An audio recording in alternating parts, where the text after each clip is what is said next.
Goes right through the sky.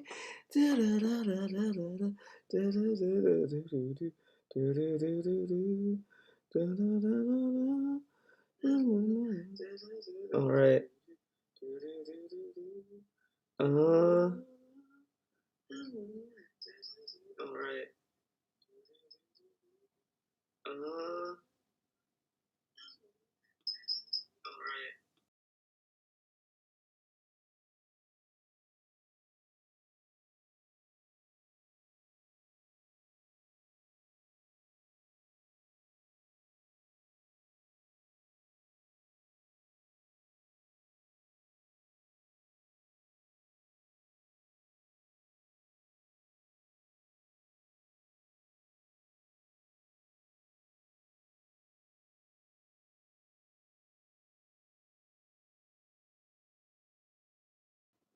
Hopefully, you guys are in chat.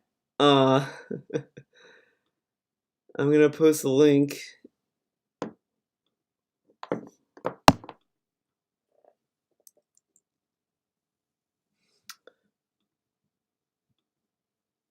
No, I'll copy a link address. Oh my god.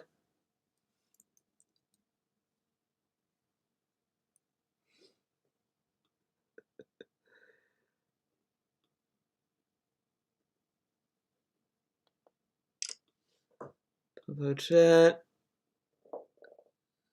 Yeah, we're back. Okay, so it wasn't anything bad. Don't worry. Don't be like. Don't. You don't need to be scared, guys. What happened? What happened was that Powerpuff Girls is a copywritten show. So obviously, I cannot be watching Powerpuff Girls, which is bullshit because I literally have a video. Hold on, hold on, hold on. Let me get this back to where it was, and I'll show you what I mean. I can't even click the video now. I can't show you, but I can. I'll show you the. This is what was bullshit. Okay, this is what was bullshit. I thought, okay, well, I should be able to watch Powerpuff Girls. I mean, I didn't get a problem last time when I did it because guess what, guys? Hold on, let's get rid of the cover. I'll show you. Show you what happened, okay? Okay? So we're going to my old channel because I think it's on my OG channel, dude. Okay? Okay? You know, we're here, we're like, okay, what's going on? We have to like scroll for a while. Unless it did get blocked, but I don't think it did. I'm calling bullshit. Come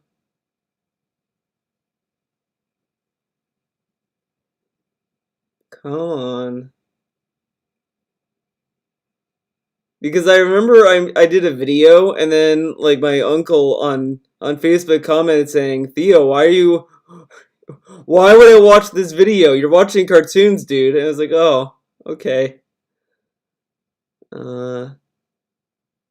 Maybe that did get Susaned.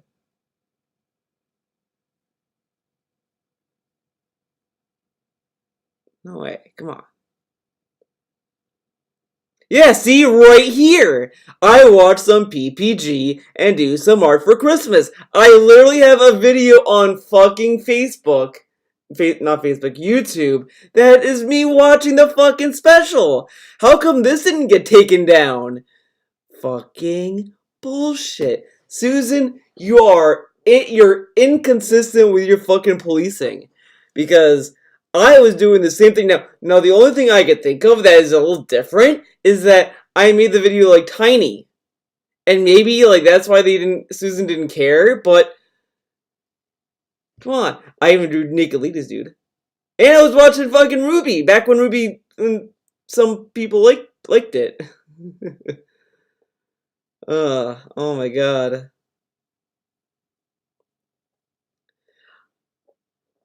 I mean, I guess I could do that, but I'm not gonna do a fucking, I'm not gonna try it again and get my video and get this blocked. So sorry everyone. I'm sorry if you wanted to see Powerpuff Girls. You can blame Susan. Wait, what the fuck? There's a Better Call Saul trailer? I gotta see this. Oh shit. Bob Odenkirk, dude. Going harder. I want my cash money like Dwayne Carter. Murder the beat, call a lawyer, don't judge me. I got murder on my mind. Oh, it comes back in February. That's cool. I'm hyped for that. Cat music. Okay, so since we cannot do what I initially planned, which is fine, it's not a big deal, guys. You can all relax. Not a big deal. Not a big deal. On his way to Soupville. Better Call Saul. Uh-oh. Big go. No, not you too. Okay. Oh, wow. Excuse me, they added a start date and an end date. My god, Darkside Detective is going crazy. Let's see.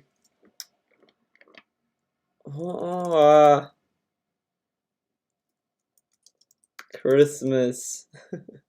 let's see what Christmas gets us. Was this yesterday? I think it is. No, it's the week basically before Christmas, dude. Fuck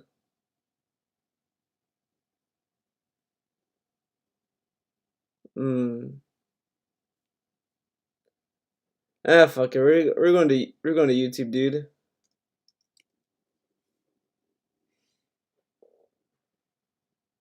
I wonder if someone made a playlist of it. DSP Christmas vlogs. We're not gonna do the tree stuff. I kind of want to do like this kind of shit. Oh no. So I'll have to do it manually, dude. Hello, everyone. The manual Christmas vlog. Christmas. I don't know what Christmas special will give us.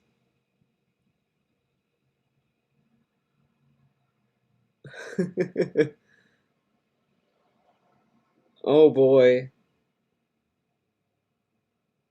Oh shit. Okay, we're starting with this.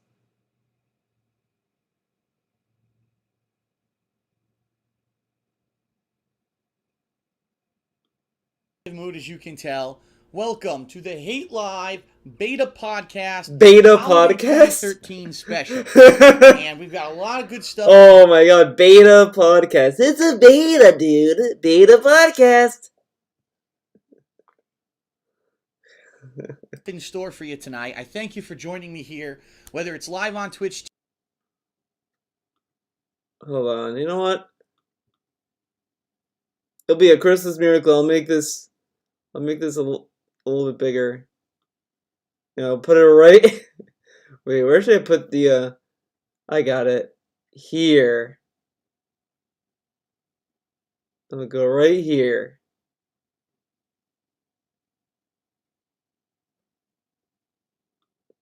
There we go. It's a Christmas miracle. The art got bigger.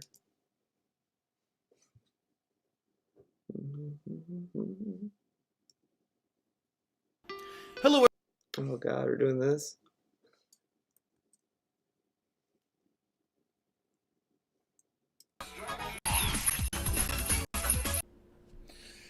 Hello, everyone.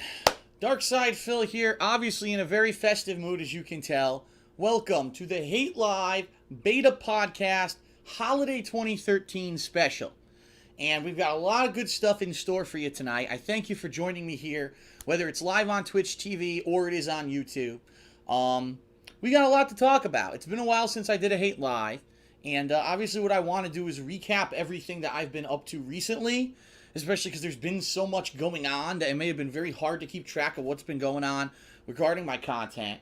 In addition to that, we're going to do it. I know there's a big elephant in the room. We're going to talk about YouTube.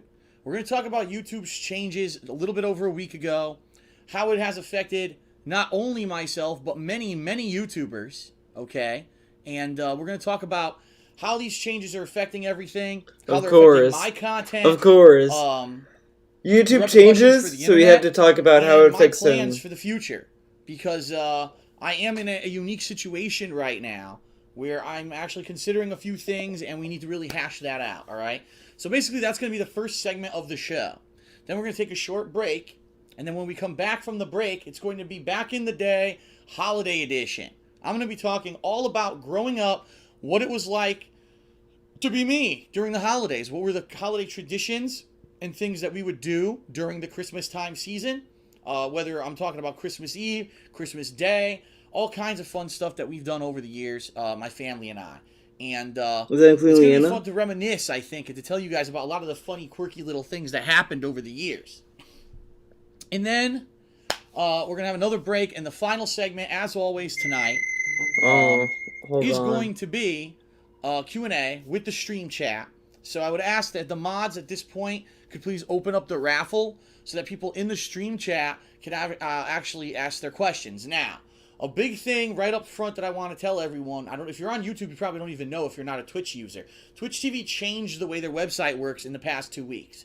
Basically, every single stream on Twitch TV is delayed anywhere from 30 to 60 seconds. All right? So the stream chat isn't live. The stream chat is delayed. So when I ask for questions, we're going to have to sit here and wait like a minute until they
Susie got the in real life.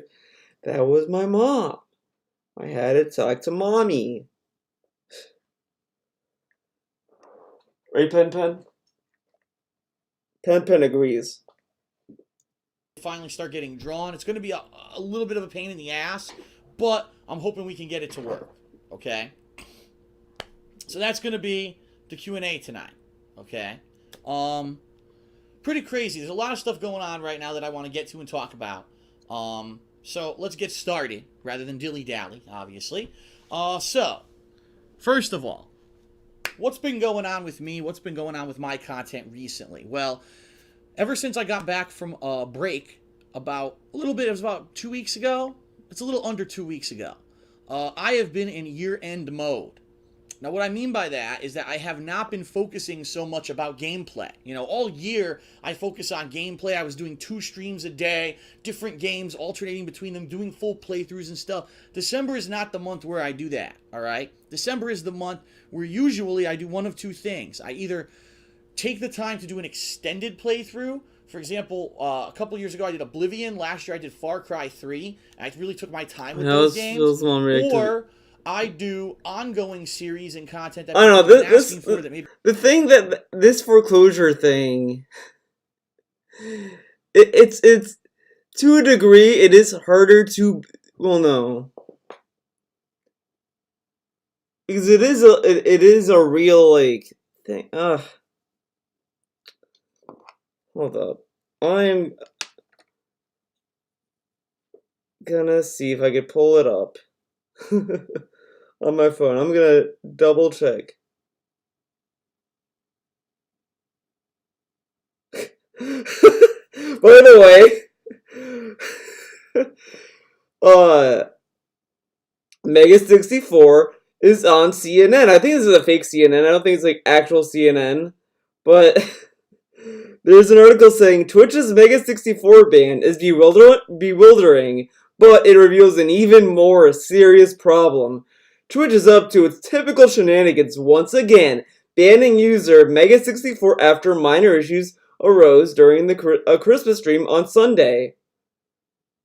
William White writes, Mega 64 got a Twitch ban for Christmas this year. An eating competition during a live stream resulted in one contestant throwing up. Now, hashtag unban Mega 64 is trending on Twitter as users complain about the ban. It's undeniable that the streaming platform Twitch is out of touch with its users and its bewildering decision to ban Mega 64. It's just the latest evidence. I fucking agree. Anthony37, what you don't know is that Mega 64 got banned on Twitch Sunday night because they were doing their annual Christmas cast podcast where they eat like a lot of like crazy food until like someone vomits. Like they pretty much eat until they vomit, pretty much. They've been doing this for years. They even did this last year on Twitch and they didn't get banned, but this year they got banned. But they're unbanned now. The ban got rescinded. But let's see what the underlying issue is. Looks like Twitch can't handle a little puke. The ban on Mega 64 came during a Christmas stream event on the channel Sunday. The event featured an eating competition. Unfortunately, one of the streamers overate and ended up throwing up on stream. It was shortly after this the ban went into effect. Mega 64 didn't reveal the exact reason behind Twitch ban because they probably didn't tell them. Now Twitch has to deal with the angry fans calling for it to bring Mega 64 back. They are doing this by sharing the hashtag unban Mega 64. Exactly, because the thing is, Mega 64 is a quality content channel. Okay, so them being banned was bullshit. And they do this thing called Mega 64 TV, where they play all of their videos that they made on loop. Pretty much like they just kind of play all their videos on their streams when they're not streaming, which is awesome. I use that all the day. I use that every day. Twitch needs to reevaluate what content deserves a ban. Exactly. Critics are also calling Twitch out for the unclear rules on bans. Of course, it wouldn't be a discussion about Twitch bans without bringing up alinity. There is no shortage of Twitter users talking about her various misdeeds. Like this, man. Okay, well that already just tells me, already tells me what the underlying issue is. That everyone knows. Everyone knows is that fucking Twitch plays favorites. They're okay with Alinity because she probably like it's Alinity, but Alinity like fucking throws cats, abuses her animals. Keep her on the channel. Oh, Mega64 puked? Get him out of here. DSP begs for money? Keep him on! Yeah, why not? Burnout. Foreclosure. Let's see what that brings up. Because I want to go to the actual like website to verify the website. Because the trolls, they could be falsifying websites, dude. Because the trolls are that good. They're that good, guys. Okay? They could, take a Connecticut government website and fucking,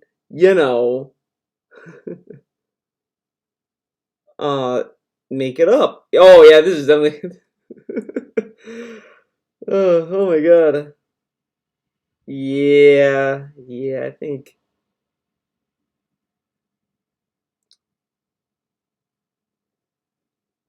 Yeah, this is legit. So I kind of don't get why DC wants to lie about this, but anyways, it's so weird. Like both his parents probably know about this lawsuit, and they get him fucking cat toys. Hey, son, I know you might be going through a lawsuit right now. Here's some cat toys for Jasper Kitty. It makes no sense. Like, nothing makes sense about this. Now, the other thing is that...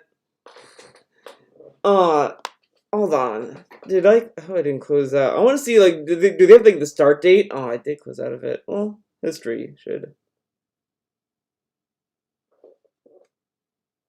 I wonder if they have, like, a start date. Like, when was this, submitted?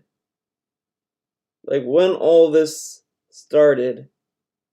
Okay, so November 21st. So, okay, so never mind. So,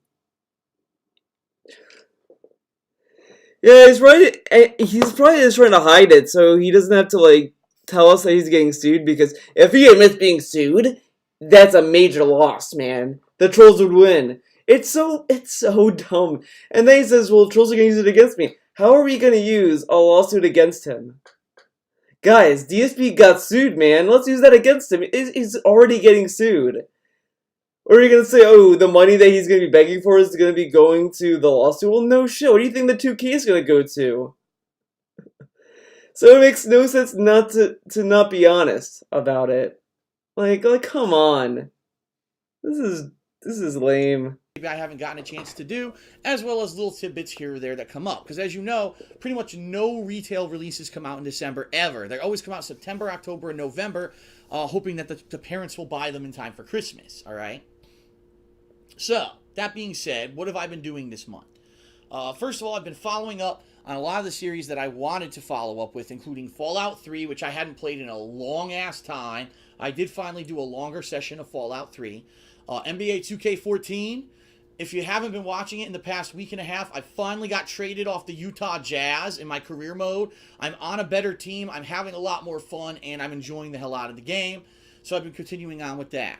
Battlefield 4, I played one or two more sessions where basically the game never improved. It just kept crashing nonstop. And then finally today, I played a session of the new DLC China Rising that came out this week for people who aren't premium members and paid the extra $50 to get the early access.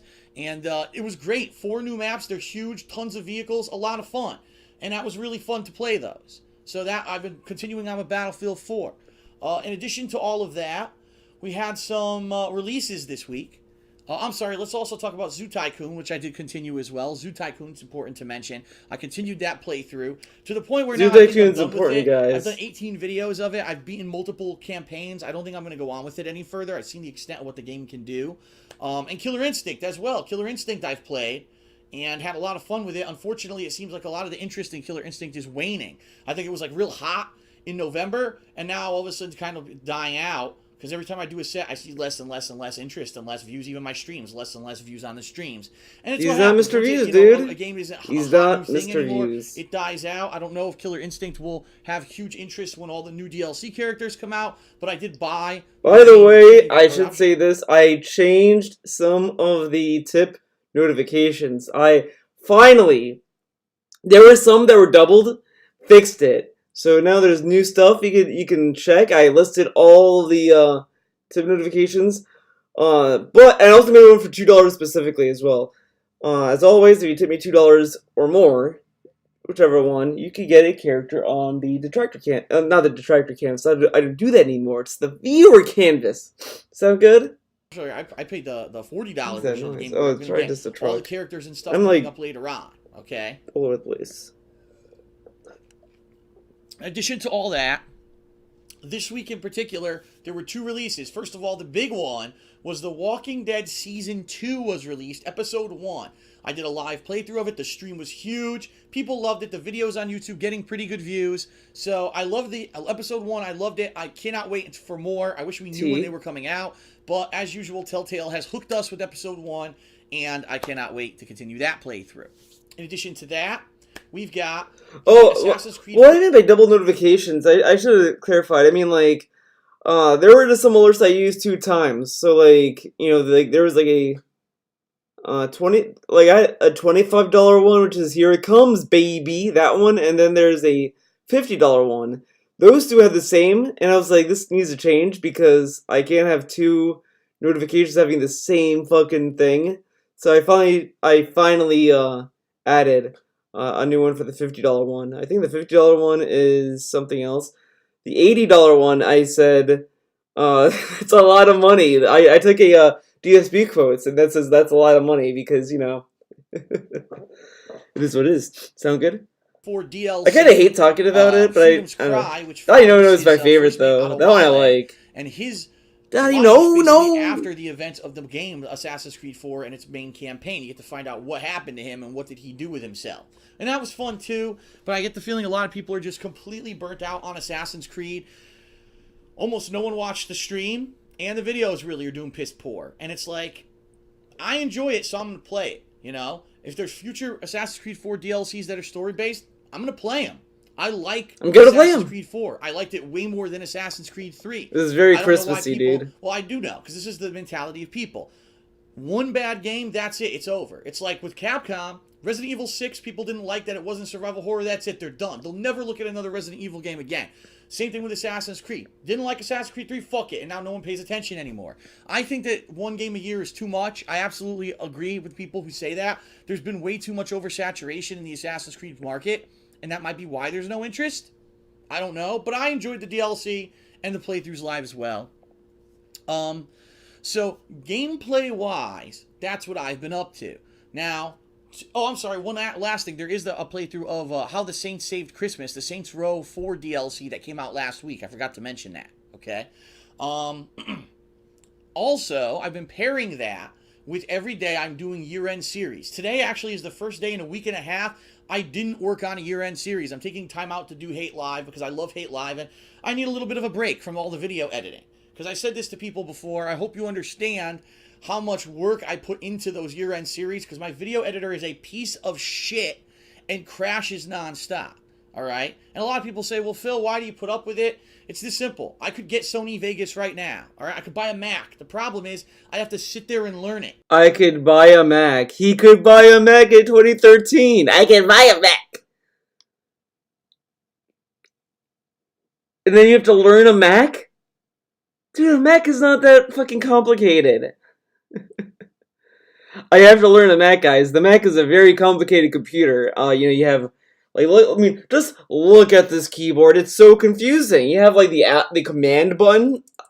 What? Command button? What does that do? Oh, man, you have, like, well, actually, I don't know, in 2013 they had this kind of setup, though, so never mind. I don't know.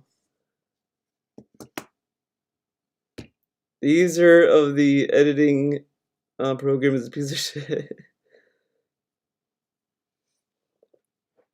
Well, he wanted to use iMovie, dude. I don't have time. Literally, what I do with my day, I wake up, I do a few things around the house, I set up, I live stream. I take a break to eat, I live stream, and then all night I'm babysitting videos, and that's pretty much it. And I relax for an hour or two, and then I go to sleep. Hey, I don't have time to be sitting here and learning a whole program by myself. That's the problem. If I had a tutor, sure, but I don't have time for that anymore. I learned this video editing program back when I used to have my full-time job, and I do this as a hobby, and I would take an hour or two out of the day to fuck around with it, and I didn't upload any videos that day. Well, I'm not going to do that now. I want to upload videos every day.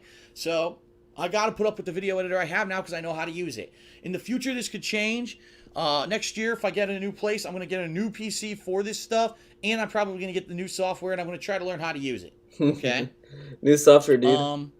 All right. So every day I've been working on year-end series. What year-end series have I completed so far? A lot already. Okay. Whoa, man. We had a lot. The best and worst of last gen, where I went through and talked about the last generation of consoles, the Xbox 360, PS3, the Nintendo Wii, what I thought 10 great things about them were, and then basically what I thought, 10 really shitty things about them were. All right. And that was good. That was really good. I enjoyed doing that series and reminiscing on the last gen of consoles. We did. Time to get some inspiration. I can't remember what the second one was. The DS Positive changes of the year. DS Positive. Top 5 things. DS Positive, dude. And now, if you mention DS Positive, he gets very nervous thinking that's a troll, dude. Because now, DS Positive is a troll meme. It's a detractor meme. Kinda. There were great positive changes in 2013, despite being surrounded by negativity. Positive things about the year that I really thought that 2013 is the best year that I've made content for the internet, despite the fact that I don't have the ridiculous white-hot popularity that I had a few years ago. I had more fun this year doing it than ever before. And I'll tell you, if you watch that series, I tell you why. All right? We also did the top 10 worst games of the year. I'm sorry. The top 8 worst games of the year with 2 honorable mentions. Let's put it that way. And it's funny because I swear people focus on the negative. That series, by far, out of all the year-end series I've done so far, has the most views. It's the like most people are like, well, views, dude. Positive shit, fuck that. Push that to the side. What games did Phil hate this year? And I'm like, that's great for me, but why do people focus on the negative? I just don't get it. That's great for me. That series is live. So maybe don't do it then. And then the series I just completed last night. I don't know. I don't know why you're so negative about. Excuse me. Saying what games the you best hated. games of 2013 that you did not play. Now, of course, some of you probably did play them. I would be very surprised if any of you played all of them like I did. Okay? So if you want to see what are the games that maybe, wow, I didn't hear about this one, let me take a look, and maybe it'll give you a hint to go look at a playthrough you skipped or whatever, watch that video series, okay? Watch the video. And that's it for now. Today, like I said, I'm taking time off. Those series will continue starting on Saturday. And the reason I say Saturday is because tomorrow John Rambo is going to be here. I know, right? Finally, after weeks where he wasn't able to make it, John Rambo's going to be here. We're going to do Smart Guys. We haven't done it in weeks now. We got a ton to talk about. Tonight, I'm actually going to watch TNA and see what the hell they do with Final Resolution. And we're going to talk about the TLC pay-per-view. We're going to talk about what WWE's doing after that. We're talking about TNA. It's going to be a great Smart Guys. And then we're going to do something with gameplay, and we don't know what yet. And the reason we don't know what yet is because of the next issue I'm about to bring up, which is the other thing that I've been doing on a daily basis.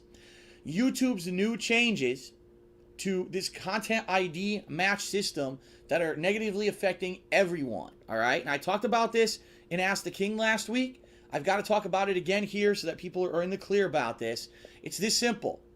As of right now, I am not playing Nintendo games, period. Because Nintendo is content ID matching every single video I've ever made of Nintendo content. I kid you not. They've done it. Every single game that was on a Nintendo system, including retro games, Super Mario World and shit like that, Super Mario Brothers 3, they're all getting taken from me.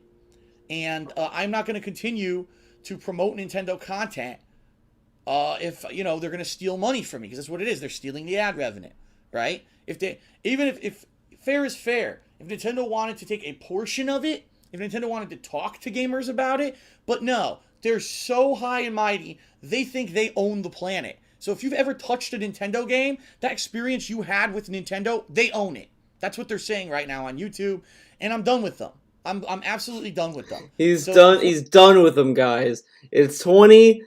2013, he is done with Nintendo. He's not going to play any more Nintendo games ever again. Ignore Splatoon playthrough, ignore Twilight Princess HD playthrough, ignore Breath of the Wild, ignore those. He's done with them. He only started back to get into Nintendo games when they did Smash Brothers Ultimate, because that's when they unleashed the copyright stuff. So between that time, he never ever played a Nintendo game. He's done with them. Done with them. Fortunately, the Super Mario 3D World playthrough is on hiatus. If Nintendo ever changes their fucking mind and decides not to be this kind of attitude towards gamers, maybe I'll start up again. But as of now, I'm done with them. And I'll be honest, I've got this game right here. I played it for one day, and I got busy with other stuff. I was spending time with my girlfriend. There was actually an update on the Injustice app on my iPad where I was playing through there to get an unlockable character. I was busy. And then, finally, when I had time to go back to it, Nintendo pulls this content ID shit. I don't fucking want to play it. He doesn't want to play it anymore. I don't want to play that game. He doesn't want to play a game that plays like his favorite fucking Zelda game. What a huge fan. Says, I can make money on it. I'm not going to continue this game that's based on a game that I love. Fuck you, Nintendo. But then he continued to play Nintendo games. Okay. Taste in my fucking mouth. A company that doesn't like its customer base, they think that they own them. So, if that's the attitude they're gonna fucking have, fuck them. That's all I have to say. So, tough shit to Nintendo. So, I'm not continuing on that playthrough. I'm not promoting Nintendo games for free. When they're gonna steal my money and steal my content. So, it's that simple. So, it's over. And I hate to say that because, I was loving Super Mario 3D World. I thought it was quite an exceptional Mario game. I said it was one of the best ones I've played in years, and now I'm not going to play it anymore, so fuck them. Oh well, it's their loss.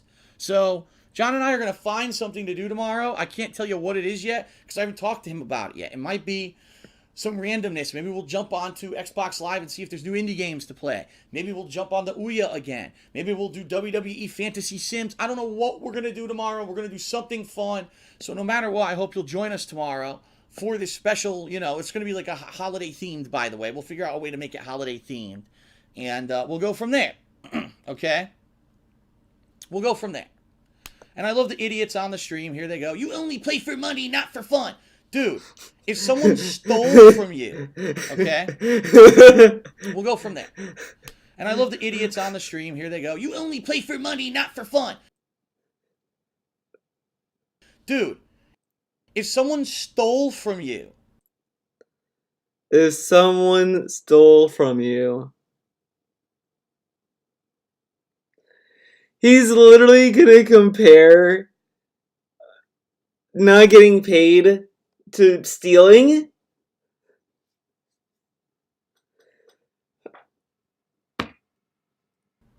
Would you want to enjoy what they made? Think about it. What? Someone walked into your house and stole. Would you then go buy their product? Would you go play with their product? You know what I mean? No. And it's free promotion. I'm not giving Nintendo... But they're not taking anything from you, though. I guess he's taking a pay cut from him, but come on. Free promotion of their games if they're not going to help. But then why did you still play fucking Nintendo games, DSP? I thought you don't want. Now look how dumb this was. Look how big of an L he took from saying this in 2013. Huh? You look at. I'm never playing a Nintendo game ever again. They stole from me, man. They stole from me. Why would I play a Nintendo game? Alright, guys, let me play Zelda Breath of the Wild. Let me play Mario Odyssey. During a time. Those games came out during the time that Nintendo did not remove the copyright claims. And he was not with Machinima. So, what was this little rant about? This was he pretended to be like high and mighty, like I am never gonna touch a Nintendo game until they make it right, and they never made it right, and he still played Nintendo games. It's like you do a hunger strike, but then you go eat food. Hey man, I don't agree with this, but I'm going on a hunger strike. Oh man, you're gonna go to McDonald's? Oh, let me come. Oh sweet, I'm gonna get a Big Mac and fries. Oh man. This is fucking wheelchair logic. Theo,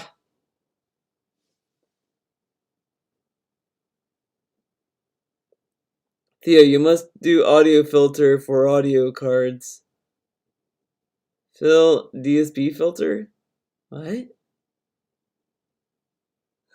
Help me. You know what I mean? Why would I do a favor for you if you're fucking my ass? You think logically and use your fucking head. It's not about fun. No matter what game I play, it's fun. That's why I'm doing it. I can play other games that are fun while I could still make money and I'm not getting fucked in the ass. That's why I'm not playing Nintendo games. So Nintendo fanboys, I hate to say it, need to shut the fuck up. It's time to man up and be mature adults and understand that the company that you're a fan of is anti-fucking gamer. They are. They think they own you. And you need to wake the fuck up. Stop being a fucking fanboy. I'm tired of this fanboyism bullshit, alright? Cut the shit out. Enough defending them because they've got a failing console. And yes, it's failing. They wanted it to be a huge hit, and it's not a hit at all, the Wii U. So they're scraping their pennies together to try to stay afloat. And this is one of the things that they're scraping together. Oh, we're just going to claim all of our fucking content on YouTube and try to get the ad revenue. They're fucking you. Yes, you. You! They're fucking you! You need to wake up. Why are they fucking me, DSP? I don't play games for money. Whoops. Now, this whole thing falls through. Like, it just falls apart. That he's like, oh, you wake up, this hurts you. But if I make videos, and I don't really care about making money on them, then how's it hurting me?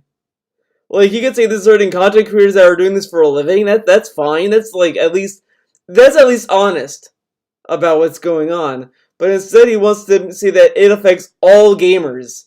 This doesn't affect all gamers. If they're saying, well, now they're charging you to play games, like you have to pay like a monthly fee to play all their games, even games that you buy. Okay, that affects gamers. But this specific thing only affects YouTubers and content creators. Like,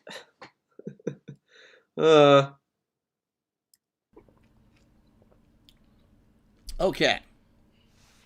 So, tomorrow, holiday gameplay with John Rambo, alright? And then, this weekend, starting Saturday, I'll continue with the year-end series. The next one is actually going to be the worst gaming trends of 2013. Boy, was there a lot of bad trends this year. There's a lot to talk about when it comes to that year-end series, let's put it that way. And I'm going to be pairing that with new gameplay. Now, you might be saying, what's Phil going to play? Oof. I'm going to do the Belch Olympics, obviously. No. I am going to be doing different things. At one point, I am definitely going to be continuing on with NBA 2K14. Alright? I didn't play it for this week. I was busy with other stuff. But I do want to get back to it. So that's definitely a major thing. I've been hearing something about a new game that came out on Xbox One. They said it's downloadable. Some people said, well, aren't you playing it? I was like, what is it? What are you talking about? I didn't even know that a new game was coming out. Some weird, it's really weird. Whatever, Matt something, and I don't know. But I might look into it if people are interested, but I don't even know what it is. Okay? I honestly, I don't know what it is. If I don't know what it is, I can't tell you if I'm playing it or not. All right? And unfortunately, I can't fucking see anyone's responses because the chat is 60 seconds delayed. Usually people would say, oh, it's this, and yeah, it's this or that, and now I can't even see that for 60 seconds. So I'll already be on another subject. Thanks, Twitch. Thanks, Twitch. What else? Well, fucking idiots. You know, there's plenty of stuff I can continue on with. There's stuff I never went back to. I never went back to Forza. I never went back to Need for Speed Rivals. So there's a chance I might check those games out. I don't know. I'll be honest. Neither of them bowled me away when I played them the first times, which is why I haven't been playing them. I never went back because I wasn't really like, wow, this is so good. There's always the potential I could go back to Fallout 3 at one point. I'm trying to think what else is left over. Quite honestly, I don't think there's a heck of a lot. I think that at this point, you know, Saints Row 4 we finished. We've played all the DLCs for it. That one I could trade in. I'm actually looking at the games over here. Grand Theft Auto 5, I have to make this announcement. I talked about it on Friday of last week, but I want to officially make this official so that people understand what's going on. Grand Theft Auto 5 is done at this point. If there are story-based DLCs, I'll check them out. But Grand Theft Auto Online is basically a huge bust. And it's disappointing to me because obviously, as you know, I wanted to do Suicide Kings. I wanted to bring them back. And it seems like besides the very first session that we ever did, which was way back in October, it's just been fail after fail. So many things, creative things that I wanted to do with it that just don't work. I wanted to do stuff with the train. It doesn't work. I wanted to drive cars together at high speeds. It doesn't work. I wanted to try, aerial stuff. Doesn't work. Most of the stuff I want to do doesn't work. Because what they tried to do, instead of making it an open world where you can fuck around and do zany stuff, like, for example, Red Dead Redemption's online mode was, here they tried to make it some kind of a serious thing where you do missions and you level up and you unlock new missions and content. And it's like, do I want to play the fucking online mode for 40 hours before it's really free world and I can do whatever I want? No. So unfortunately, I hate to say it, I did not get enough good content to do Suicide Kings. So those videos of the first few sessions of online gameplay are live. You can watch them on YouTube, and there are some very funny moments in there, don't get me wrong, but I don't see the reason to work hard and try to piece together a masterpiece out of something that only has a couple golden nuggets of funny stuff and everything else is kind of like, it didn't work. So I am very disappointed with Grand Theft Auto Online. I thought the world of it, from what they promised it was going to be. It sounded like it was going to be great. Here we are in December. We still don't have heists. We still don't have a true full level editor. There is a mission creator, but it's not as good as what people thought it was going to be. And people say it's way too complicated to try to get it to figure out to do anything interesting with it. Grand Theft Auto Online was a bust, and I think Rockstar pretty much needs to concede defeat at this point instead of trying to make excuses and say that new stuff's coming. I mean, guys, no one's going to be playing Grand Theft Auto Online very shortly, all right? It's over. The holiday season's done. People are going to move on. So if you were going to have your best stuff, you should have put it out during the time frame when the game was new, and people would have got hooked. Now it's too late, in my opinion. Too late, dude. We got slammed. So, it is what it is. Sometimes things don't come together. Sometimes they do. In this case, it did. All right. So yeah, I'm in the next week or two. Obviously, there's going to be time off. For example, on Christmas Eve and Christmas Day, I'm going to be doing way less. I may not even put out gameplay those days because I'm going to be doing stuff with my family. I'll be going to dinner with them on Christmas Eve. Usually on Christmas Day, I go over there, spend time with them, and we have dinner together as well. So I'm not sure exactly what the schedule is going to be. I'll try to give everyone a rough idea as it's happening on Twitter. Usually is where I announce this stuff. But at the same time, I am going to be working on the Christmas special. The Christmas Basically, special. as soon as I'm done with the worst gaming trends. So probably Saturday, Sunday of this week, we'll have worst gaming trends paired with some kind of gameplay. Some will probably be NBA. Some might be something else. We'll have to see what we want to do. And then starting on Monday, I'm going to go hardcore into working on this Christmas special. And I hope it turns out the way I want it to, although I don't know. It's going to be, basically, let me put it to you guys this way. It's going to be a blast from the past. That's all I'm going to say. I don't want to give it away, but it is going to be a one-man show. It's going to be a blast from the past. And it's going to be kind of a little bit of an homage to those of you who have been viewers of mine for a long time. At the same time, for newcomers, it should make sense too. All right, I think it's going to be pretty good. But I'm just, kind of yanking my own chain here. You judge for yourself, but I'm going to try to get that out on Christmas Day. I know many of you are busy on Christmas Day. Just watch it when you can. I think it's going to be worth your time to check it out, okay? So that's roughly just what's coming up in the next week. I'm not exactly 100% what's going on. No, I love when he does this kind of shit. This is like a kid who starts doing a YouTube channel and he started throwing terms around like, oh my god, guys, I have some stuff in the works. It's gonna be in the background. It's gonna be pretty cool. It's like that generic hype when you have nothing to show, but you want to sound like you're some cool creator or whatever. I don't know if there's a word for it, but it's like you're pretending to be like some hotshot creator, and it's like, I'm gonna make something that's for the fans. I mean, it is what it is, I guess. Week because of the holiday. I may be doing some jumping online and doing fan appreciation. I may play some more Black Ops with people on Xbox 360. I may do Battlefield 4, try to get as many people in a lobby as possible, even though it's extremely difficult with that game. I still got Assassin's Creed 4 So maybe we could try to do some more of that online co-op. I don't know. Traditionally, Christmas week, I do fan appreciation. So we'll see what I can fit in during the week. This isn't like a big gameplay heavy week for me where I'm worried about, oh no, every day I got to do constant playthroughs. It's not like that. It's a casual, laid back week for me. Let me see. Outside of that, the only other things that I want to mention is that obviously I am going to take some time off to spend the New Year's with my girlfriend. So Monday, December 30th, Panda Lee's coming here to hang out with me, and she'll be here all week. She's coming the Saturday after. So that week, you probably won't see any gameplay. It might be a dead week, to be completely honest. I don't know what I would really put out that week. It's not like I've been playing a shit ton of stuff and I have footage built up or anything like that. I don't. So it may be a slower week for me, but when I come back from that, it's going to be the Game of the Year Awards.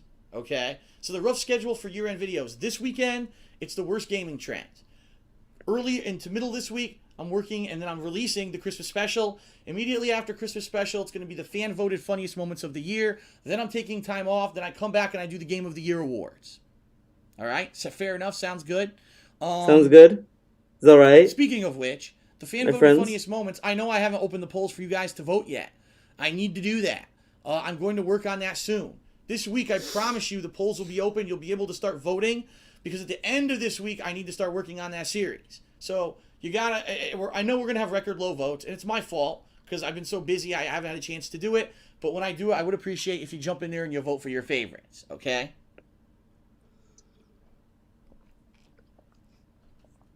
Did he get Panettone for Panda Lee? Okay. Hey, he's the Panettone. The thing that I want to talk about, and obviously this is the big one. This is going to be a big chunk of the podcast. The big one. We've got to talk about what's going on YouTube. YouTube, this past week, well, actually, it was a week from Monday, so it's been about a week and a half now. Decided to do something unprecedented. They never done anything like this before, and it's all spurring from a lawsuit from certain music companies against Full Screen. Now, if you're not aware who Full Screen is one of the biggest partnership companies on YouTube. What they do is they find channels that are getting views, and they contact the channel owner. They say, how would you like to make money doing what you're doing? Give us the advertising rights, right? And we'll pay you a cut of what you make on the ads. And in turn, we're going to give you cool things. Like we're going to hopefully help protect you from copyright strikes and things like that. We're going to give you a dashboard where you can track your videos and how much money you're making. We're going to give you customer support 24/7. We're going to give you all these things as part of the partnership program, okay? Well, Full Screen got sued by music companies because music companies said that way too many Full Screen partners were using copyrighted music in their works.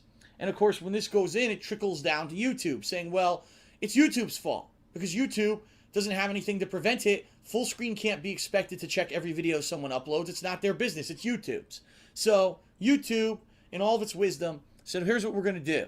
Instead of instituting a new system where we actually are responsible and in some kind of a logical manner, we're going to review content that's been flagged as copyrighted, and we're going to have intelligent adults look at this and make judgments on the videos. Instead, they said, we're going to create this giant fucking automated algorithm, okay? It's going to be completely robotic. There's no human involved in the process whatsoever. And what it's going to do, it's going to run in the background of YouTube all the time. And it's just going to be checking every video on YouTube to see if it can match up something that's copyrighted, okay? Now, there's problems with this. Number one, the system has absolutely no fucking way to know if something that's copyrighted is being used under fair use or if the person who is using copyrighted content has permission to use it. There have been people who have written consent, they've been hired by companies to do stuff, and they're getting content problems, copyright issues, because YouTube's system is completely automated, okay? Number two, it's misidentifying stuff like crazy. There are people who play Nintendo games and they got a content match from Sega, even though it's like Mario. There are people who are like me. I had my practice footage of Tetris when I was practicing Tetris on the NES, okay? So play it at SGC in the Iron Man of Gaming. They flagged my Tetris videos saying that a music company named CD Baby had a copyright claim to it. What? A modern music company that distributes music on the internet has rights to an NES game? No, YouTube, they don't, all right? So this system is a hideous mess. And Google knew it. Google knew that the system was a mess, but they basically needed to try to cover their own ass because they're pussies. And instead of actually putting up and They're fighting these music pussies. companies Got and saying, 'em. no, this is creative content, this is fair use, they've pussified themselves like they always have because they have no fucking balls. And so what they did is they created this bullshit system that doesn't work. And what they did this past week, they flipped the switch so that this system affects everyone on YouTube. It used to only be people who were like not partnered. So if you were just a common YouTube user who uploaded some videos, you may have gotten content ID matches. Well, now everyone's affected. Everyone. We're talking the biggest Damn. YouTubers that there are getting hundreds and hundreds of content ID flags. And here's the worst part. When you get flagged, number one, you lose all advertisement rights to the video. So you have videos out there that have millions of views that people put their blood, sweat, and tears into making, and they no longer can make money off those videos anymore. Number two, some videos it completely blocks. So sometimes you may have a playthrough and part 12 is just gone. It's gone, it's blocked. And that's it. Your content's ruined. You have a playthrough with parts missing, it's ruined. But that's what's happening right now. So there's this big epic controversy on the internet around this. Everyone's reported on it. Kotaku, IGN, every GameSpot, every mainstream media has now covered it. Okay? And YouTube basically responded this week with a big fuck you and said, we don't care. This is our policy. We stand behind it. You can use the tools that are in place to dispute these content ID claims, and we don't care about you. Bye. And that's pretty much what they said. Now, keep in mind, they decided to institute this during the holiday season. Just goes to show you that the bigwigs at Google are pieces of shit. Really, they're worthless humans. They think that the perfect time to fuck you is the holiday season. This is the time to do it. Like, what kind of fucking humbug Scrooges motherfuckers work at the upper echelon of... Dude, great face. I like how he really just wants to live the meme of like, oh my god, guys, my boss during Christmas time fired me. You know, like how like some people get really bad news about their job during the Christmas season? Disney really wants to be part of that group of people. Well, you see, on Christmas, they ruin everything. What were they supposed to say? Like, there's all this stuff is going on. Was he just supposed to say, hey guys, we should wait until January, then we will fix it. Okay, but we can't now because it's December, dude. Like, what? Google and made this decision. Because everyone else that I know is in a festive mood. We're celebrating. Look at me. We've got snow fucking flying around. We're wearing Santa stuff. We're decorating everything. We're getting ready for Christmas. These guys are in their boardroom. Push the button. Fuck everyone. What kind of a human does that?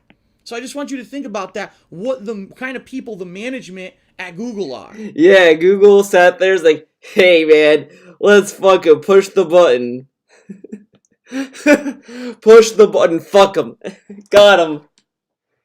Alright? Alright. What low form of human life they are. Just saying. Whoa, low form, dude. They did this. Low form human. YouTube gamers in particular have been slammed harder than anyone else because up to now, all YouTube gamers who were under a partnership contract never had problems with things like... Wait, does that mean... Does that mean DSP wants to fuck his fan base? Hey, it's Christmas time. Let's put up the 2K tip goal. Let's fuck them. Do it. Is it? That's what it is. DSP's talking to Cat. Hey, Cat, it's Christmas time. I really hope that my fans really step up this year. Phil, you should make a tips goal. Make it $2,000. And call it the holiday tip goal. Do it. Fuck him. Okay, dude. Do it. They communicate in goat laughs, dude. Content or third-party copyrighted music being in video game playthroughs. All of a sudden, we've all been slammed. I had over 400 content ID matches. Actually, as of now, I believe I've had over 500. All right? And so, everyone's been scrambling to try to figure out how to fix these problems. Now, for those of you who are affected, and maybe you haven't been watching my content recently, I have a playlist of videos where every day, today's the first day I haven't done it since this thing launched. Every day I've been making a new vlog over on DSP Gaming. And I know that's not where I usually do vlogs, but I wanted them to get the most attention, and that's where all my gaming content is, okay? where I've been covering ways to fix this. There's several things you can do. You can dispute the claims, although it doesn't always work. You can remove copyrighted music from your video with a tool that YouTube has. And we've been messing with the tool and learning new things about it. And if you do that, you can remonetize your videos, or if your video's blocked, it'll be visible again. All right? We've been trying to find workarounds for it. But the bottom line is, for me, here's my situation. As you know, this is my life. This is my business.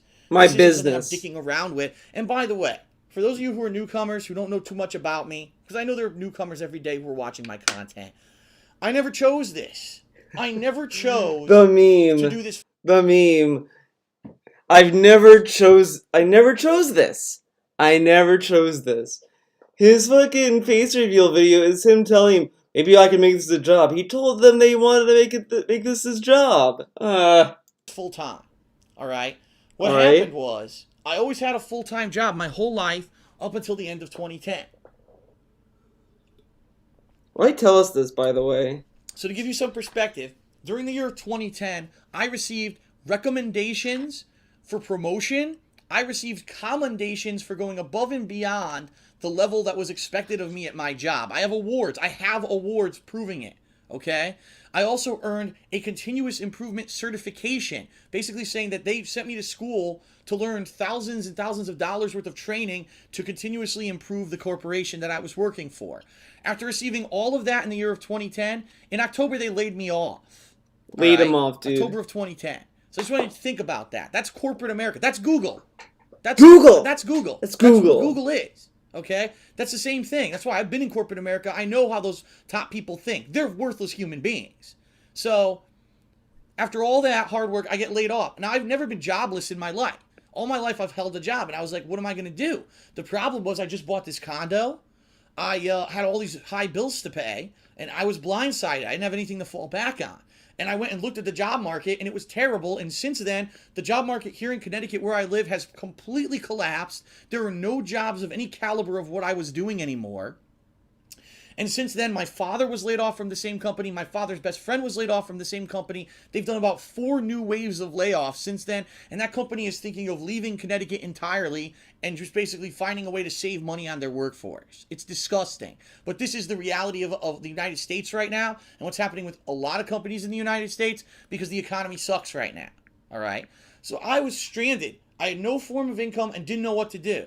I started doing YouTube as my last resort, hoping that I could make it work. And I have. I have. And with all the odds against me, I was seen as the underdog. I made it work, regardless of being kicked off of multiple websites, being kicked out of the AdSense program. I made it work. And so here I am 3 years later. I'm still able to do it full time. And by the way, not by choice. If there was a stable job system in Connecticut right now where I could get something similar to what I was doing, and I could do that and then do videos, at this point I might.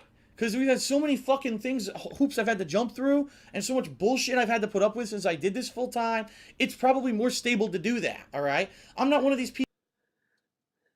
Dude, he said this was more stable. He said getting a job would be more stable than doing YouTube.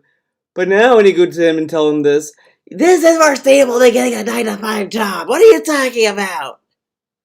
And I guarantee you say, well, back then, Phil, you said that that would be more stable. And blah. That was back then. That was 1,000 years ago, dude. The job industry was so different. People that quit their full-time job willingly to do YouTube full-time. No, and I never would have. I was forced into this. So I love these people now because we have this situation where all gameplay people who do videos on the internet are having all their content stolen from them. No one can make any ad revenue on it. And you've got these petty little disgusting trolls who are now going on everyone's videos, not just mine, everyone's videos is saying, ha ha ha, fuck them. They thought they could make a quick buck on YouTube. They don't have real jobs. Go get a real job. Fuck you for making money. And it's just the most petty, jealous shit from people who their whole lives obviously haven't been able to do something that they love for work and haven't been able to find a way to make money having fun doing it. And so they're just going to throw their fucking shit fest at our faces because people like me have been able to make it happen, and they haven't. Now, I know for a fact that I'm one of the luckiest people in the world. I get to do for a living what I love. play video games, share my content with you guys, do fun podcasts like this.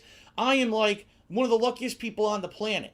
And amongst this whole content ID fiasco, I'm actually one of the most protected people on YouTube. And the reason I say that is because I have 25,000 fucking videos monetized since I started this channel. So, oh no, you took away 400 of my videos? Good thing I have 24,600 more. You know what I mean? So for me, it's like a trickle in a lake. But for a lot of YouTubers who don't have my business model, which is most of them, most of these bigger YouTubers, all they do is upload 1 to 2 videos a day and hope they get 100,000 views or more on them daily, they're fucked. Because if you only have 300 videos and 100 of them just got flagged, you're done.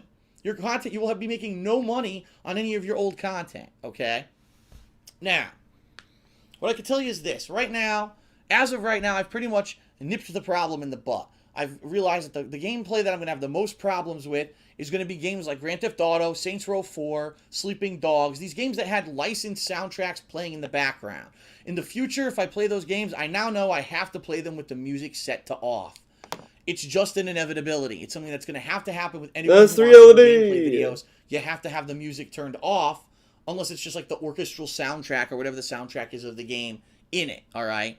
So, it is what it is. But for me, those videos are going to be the ones that are going to always have problems. Nintendo, because Nintendo apparently has actively said, yes, we're claiming all your money, fuck you. There's a couple other companies, Konami, and what was the other one? Shit. Bandai Namco, when it comes to anime games like Naruto. Oh, and Warner Brothers Interactive, they've claimed almost my entire Batman Arkham Origins playthrough. Yeah, that's right. You know, I just played. They're claiming it and claiming they own all rights to it. They're fucking stupid cocksuckers.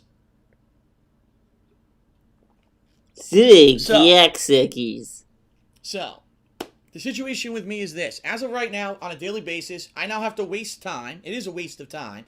Either disputing these claims, these content ID matches that I'm getting, or removing third-party music from my videos, which, by the way, sometimes ruins the audio of the videos. It desyncs it. It makes it sound like shit.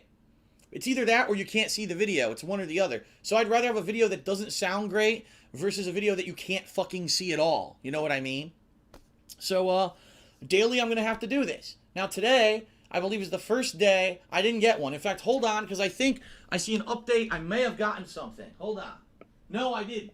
All right, today is the first day that I didn't. Theo, I thought my date went well, but she has stopped replying. Oh I no. think it's over. Thanks for the help, though. Can you draw Raiden from MGS2 if possible? That is possible. But I will say, sort of that's sad to say. I'm sorry to hear that she's not replying. But you know that's how it is. You know, you might have been doing everything correct. You know, sometimes she might say either like I don't know. I mean, maybe. I don't know how many times you've like talked to her, but I would say that this is how it is. Sometimes when you go on a date, you're like, oh, I feel good. This is a good date, and then maybe she didn't feel that way. That happened to me. Like, I tried to go out with this girl that I knew like long ago, and I was trying to reconnect with her, and I was like, oh, maybe something's gonna happen. And then after that, she kind of started ducking me. So I think it was, I thought the day was going well, but I think maybe she was trying to go in as friends, and I was just kind of pushing too much or whatever, which is fine too. I mean, but the thing is, I also tried just to hang out with her just as a friend. I mean, it was like, yeah, okay, she didn't see eye to eye with me with that, and I wanted to be friends with her, and she just didn't feel that way. It is what it is. I'm not gonna. You can't really, what can you do? What can you do? Sometimes you just can't win. Alright. So I'm going to do that. So let's get the setup ready. Ta-da. And, didn't get a content ID match since this whole thing started. Phil, none. Right? Zero. Yeah. Even last weekend, I got like 1 or 2. I got none. So that's good news. That's right? life. What it means is that it's going to calm down. Every few days I'll probably get a few, and then it'll calm down. But it's a lot of extra work for anyone who wants to do what I'm doing. A lot of people were saying, oh, I was thinking about starting a Let's Play channel, and now they're discouraged. And admittedly so. They should be. Because it's going to make this incredibly hard for anyone who wants to do gameplay footage to continue to do it on YouTube. Now, here's the final piece of the puzzle. Okay? Apparently, there's two categories now of YouTube partners, which no one knew until about a few weeks ago this was revealed. There's called affiliate partners, which are basically people like me, everyday Joes, who are partners on YouTube. Yeah, DSP's an everyday Joe, dude. They exist now called managed partners. What this means is if you're a managed partner, it means that your partnership company, so for me it would be Machinima, it could be for you Full Screen, it could be Maker Studios, it could be that's TGN, a good enough reference. Curse, it could be any of these companies that do partnerships on YouTube, all right? They're taking legal responsibility for you. For think about that. So let's say one day you decide to be a complete asshole, and you just fucking copy an entire copyrighted movie and upload it to your channel just to be a fucking dick, you know? Because you are, you know, because you want to be a dick. I can't imagine another reason anyone would do that. You know what I mean? Why would you upload a full movie to YouTube? You're an idiot. No. But let's just say you do it. And all of a sudden it gets flagged, your channel gets shut down. They're now going to contact your partner company. Found it. And they're going to tell your partner company you're in fucking trouble. We're basically can go after you now for legal damages. Oh, shit. You vouched for this guy. You vouched for him. Because you vouched for him and he broke the rules, you're legally liable. Oh, now, Pen, calm down. The thing about managed I'll partners put you back up when we're done, is okay, that Pen, relax. they basically are going to go back to how it used to be. You're immune from content ID matches, and pretty much copyright claims and strikes won't hit you very often. That's what I was in for 3 years that I've been partnered with Machinima. Now it's all changed because YouTube changed the whole system. Okay? So what this means is, you know, managed partners are pretty much free and clear. And it's funny because there's some people who've been saying stuff like Total Biscuit. I have not really been affected by this whole content ID system at all. I haven't gotten one match. It's like, yeah, because you're huge. You're probably a managed partner. Use your head. I mean, it's pretty obvious why you're not affected. But it was funny because this at all, I haven't gotten one. Means is, you know, managed partners are pretty much free and clear. And it's funny because there's some people who've been saying stuff like Total Biscuit. I have not really been affected by this whole content ID system at all. I haven't gotten one match. It's like, yeah, because you're huge. You're probably a managed partner. Use your head. I mean, it's pretty obvious why you're not affected. But it was funny because this affected people who were huge and, you know, they didn't think it would affect them. Pretty much all Machinima partners have been affected. In fact, every Machinima partner has been affected. You know, really big YouTubers like Angry Joe, who's now afraid he might have to stop and go get another job because basically all his content's being taken from him, everything he does. All right? And it's a huge concern. So I currently am not under managed status. I am still under affiliate. Man, Angry Joe was that nervous about fucking this new YouTube policy. Oh my god, guys, I might have to get another job, man. and then there's all this drama with him taking all these vacations. Yesterday, one of the bigger gaming YouTubers under Machinima, the Rad Brad, he is bigger than me, and he got managed status. I am in contact with Machinima, waiting for them to tell me if or when I'll get managed status. App update just popped up on my iPhone. And I talked to Machinima as soon as yesterday. And I said, what's going on? And they said, Phil, you're on our list to get managed status, but it takes a while, and, you know, we can't promise it, but we're working towards it. So I guess what they're trying to do is with their legal team clear channels who they really feel they can trust and be under managed status. I'm hoping I make it, because if I don't, there's another big change coming in January. That's right. Coming this January, there's another system coming into place called the review system, content review. And what's going to happen is when you upload videos to YouTube, you may be randomly selected to have your video go under content review. If that happens, your video can be stuck for as long as 48 hours because a human actually is going to review your video for copyrighted content. Now, we already have issues regarding content ID. Who's to say that they might not review your video and say it's gameplay, it's potential that it's copyright, rejected? What about a person like me who does video game playthroughs and Let's Plays, and I've got a new game that I'm playing, and I play it for several hours, and I want to upload 12 videos. 4 videos out of the 12 get flagged and rejected. Now what do? Do I just re-upload them? But now, what about how long will it take for these videos to be live? You know what I mean? So video game people who do playthroughs may be fucked. We may have to have delays of showing when our playthroughs will go live. Some videos may not be approved. It's going to be a hideous system, and it's going to kill business for anyone who does game footage. So I'm really hoping that Machinima puts me under managed status by next month. All right, I'm pushing them right now. If I don't hear from them by tomorrow, I'm gonna call this guy again and be like, I know you guys are going on holiday break. What the hell's going on with the status? Dude, even back then, he was hounding them. This fucking guy is like the worst. I mean, there's one. I mean, I guess it's fine to like kind of constantly ask like, hey, or just ask your employer like, hey, do you have an update on my application? But I mean, come on.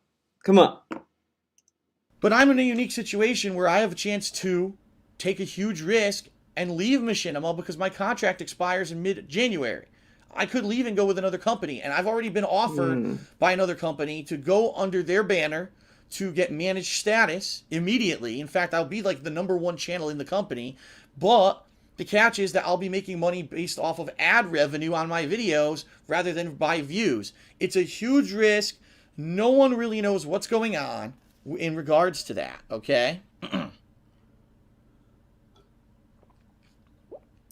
Oh my god, And, nice it's sip. a risk. It would be a huge risk, especially, as I said in my Thanksgiving special, that next year, definitively, I'm leaving Connecticut. I've decided. I'm making positive changes in my life. I got to get out of here. It's too expensive in Connecticut for me to live. And this place is too small. It's just ridiculous. When I sell this place, I'm going to lose money. I found that out, that I'm not even going to make enough when I sell it to pay off the mortgage because housing prices have dropped in this area. So, I got to get out of here. I just got to get out of here. So with that going on, is it worth it to take a huge risk? To jump with another company just to get this managed status, but then I don't know how much money I'm going to make. It's a huge deal, and is sell it too expensive in Connecticut for me to live. And this place is too small.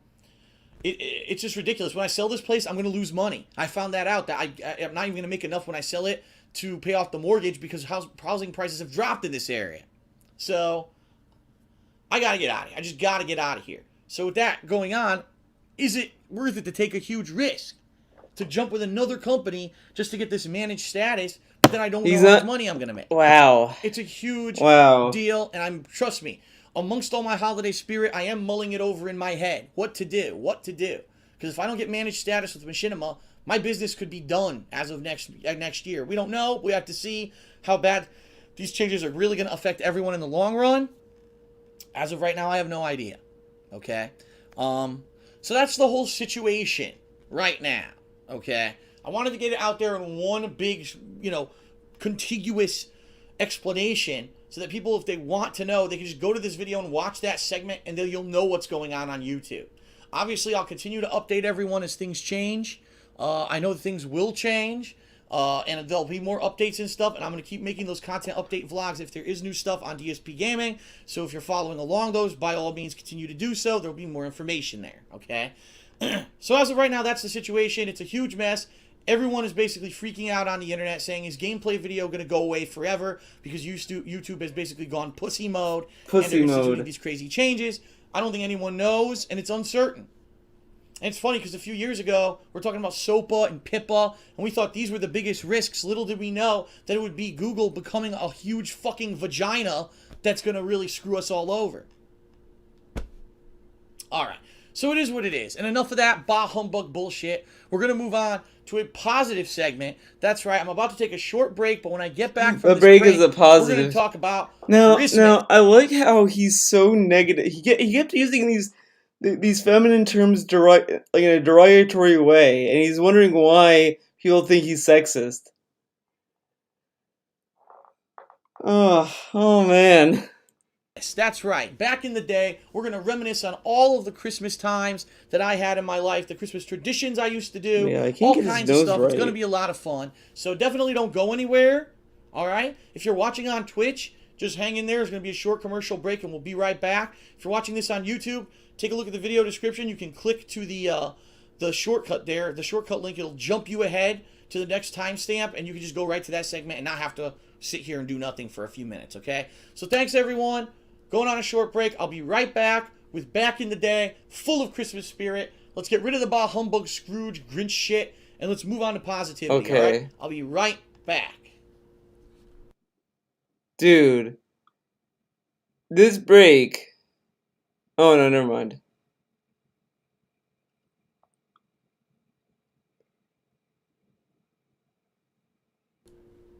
Yeah, he didn't edit the video. All right, dude. everybody, welcome back to segment 2. This is the Holly Jolly segment. We're moving out of the negative bullshit segment, and we're moving into the Holly Jolly festive segment of the Hate Live Beta Podcast Holiday Special. Here's my festive burp for you. So we're going to be talking about Christmas. And of course, because it is back in the day, we're going to be talking about the fills of Christmas past, okay? So, first of all, let me tell you a little bit about my family traditions and the things that we always did when I used to, obviously live with my parents and I was a young tyke, so to speak. First of all, we would put up our Christmas tree. I'd say it would probably be about a month before Christmas. God. It was always roughly around Thanksgiving time, like right at the weekend, usually after Thanksgiving would be the weekend that we would do it. And we would do it as a family.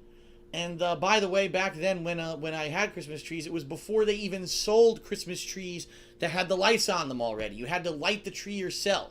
And some years we had an artificial tree. Other years we had a real tree. We kind of alternated. For a few years. We liked having the real tree. It smells great, but it's also a huge hassle to move in and get rid of later on. And we would trim the tree ourselves as a family.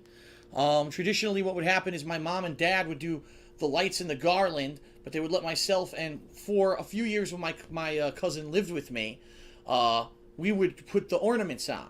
Now, when we started, we had ornaments that were all kinds of crazy stuff. We had Daffy Duck and Mickey Mouse. We had angels, but we also had cartoon characters, and it was basically a mishmash of everything.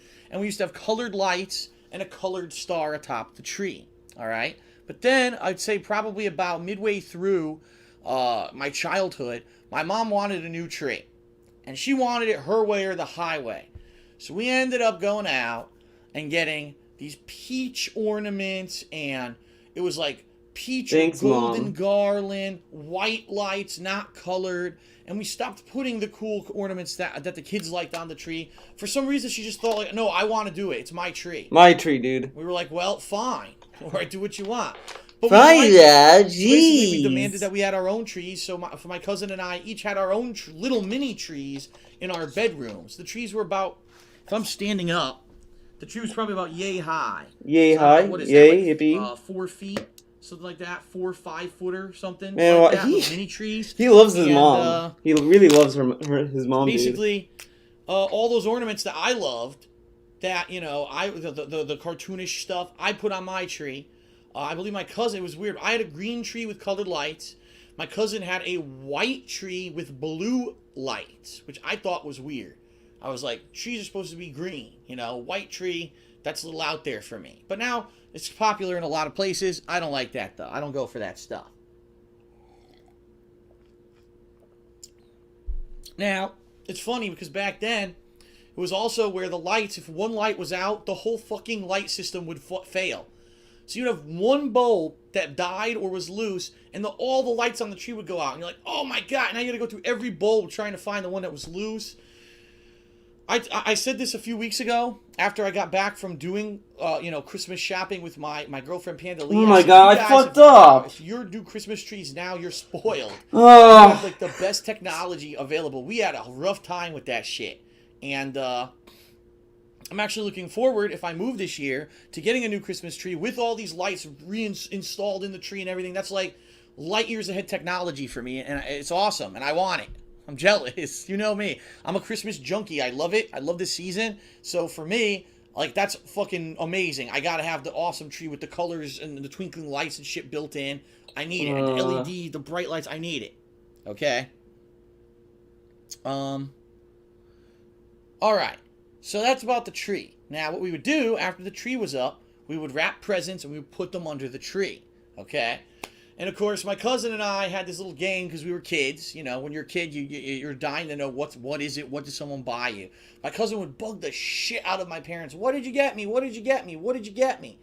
Oh my God, she would just not stop. So then we started this game. The name of the game was what could it be?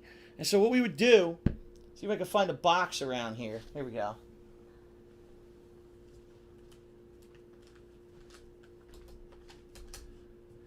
So pretend that this is wrapped, all right? This is my iPad box from when I got the iPad last year. It's not Pretend this bad. is wrapped. We'd pick this up, and we would, just to be annoying, right? 'Cause we knew our parents didn't like us doing it, but we would It's hope that fine. it would piss them off. I'm just being really negative to so that myself. we would stop shaking. What could it be? What could it Oh, be? God. And we'd shake the shit. By the way, rattle he's waggling a iPad box. around in the boxes. Be like, I wonder what it could be. We would sing while we did it, and it was so funny because we would just be, we did it to be dicks so that my parents would hopefully give up. Be like, no, don't break the present. We'll tell you what it is. And sometimes it worked. Sometimes they would actually tell us what the presents were, which is pretty funny. Wow, that's fucked. That what kind of game was that? That sounds like a really fucked up story. My parents didn't tell me what's in the box, so we decided to just shake fucking boxes around. So what if it was an animal? What if they got him a rabbit and he's like, what could it be? And he just like fucking throws the rabbit around. I don't think this is a good story to tell, DSP.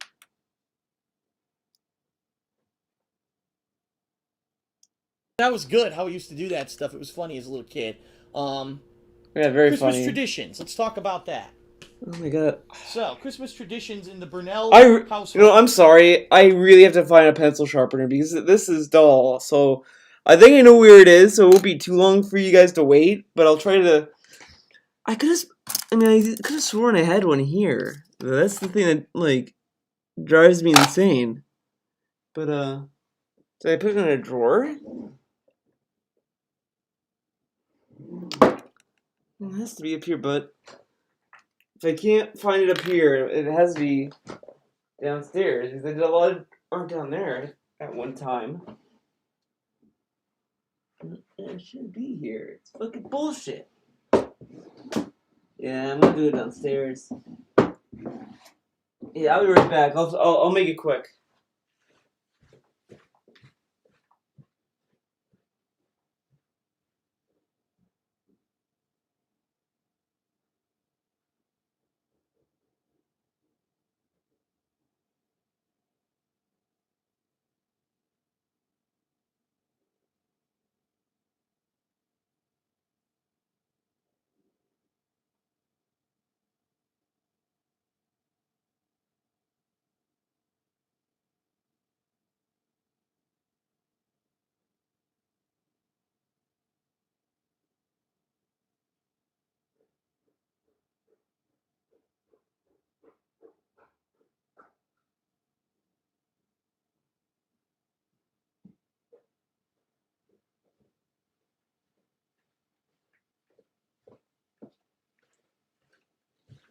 Found it, guys.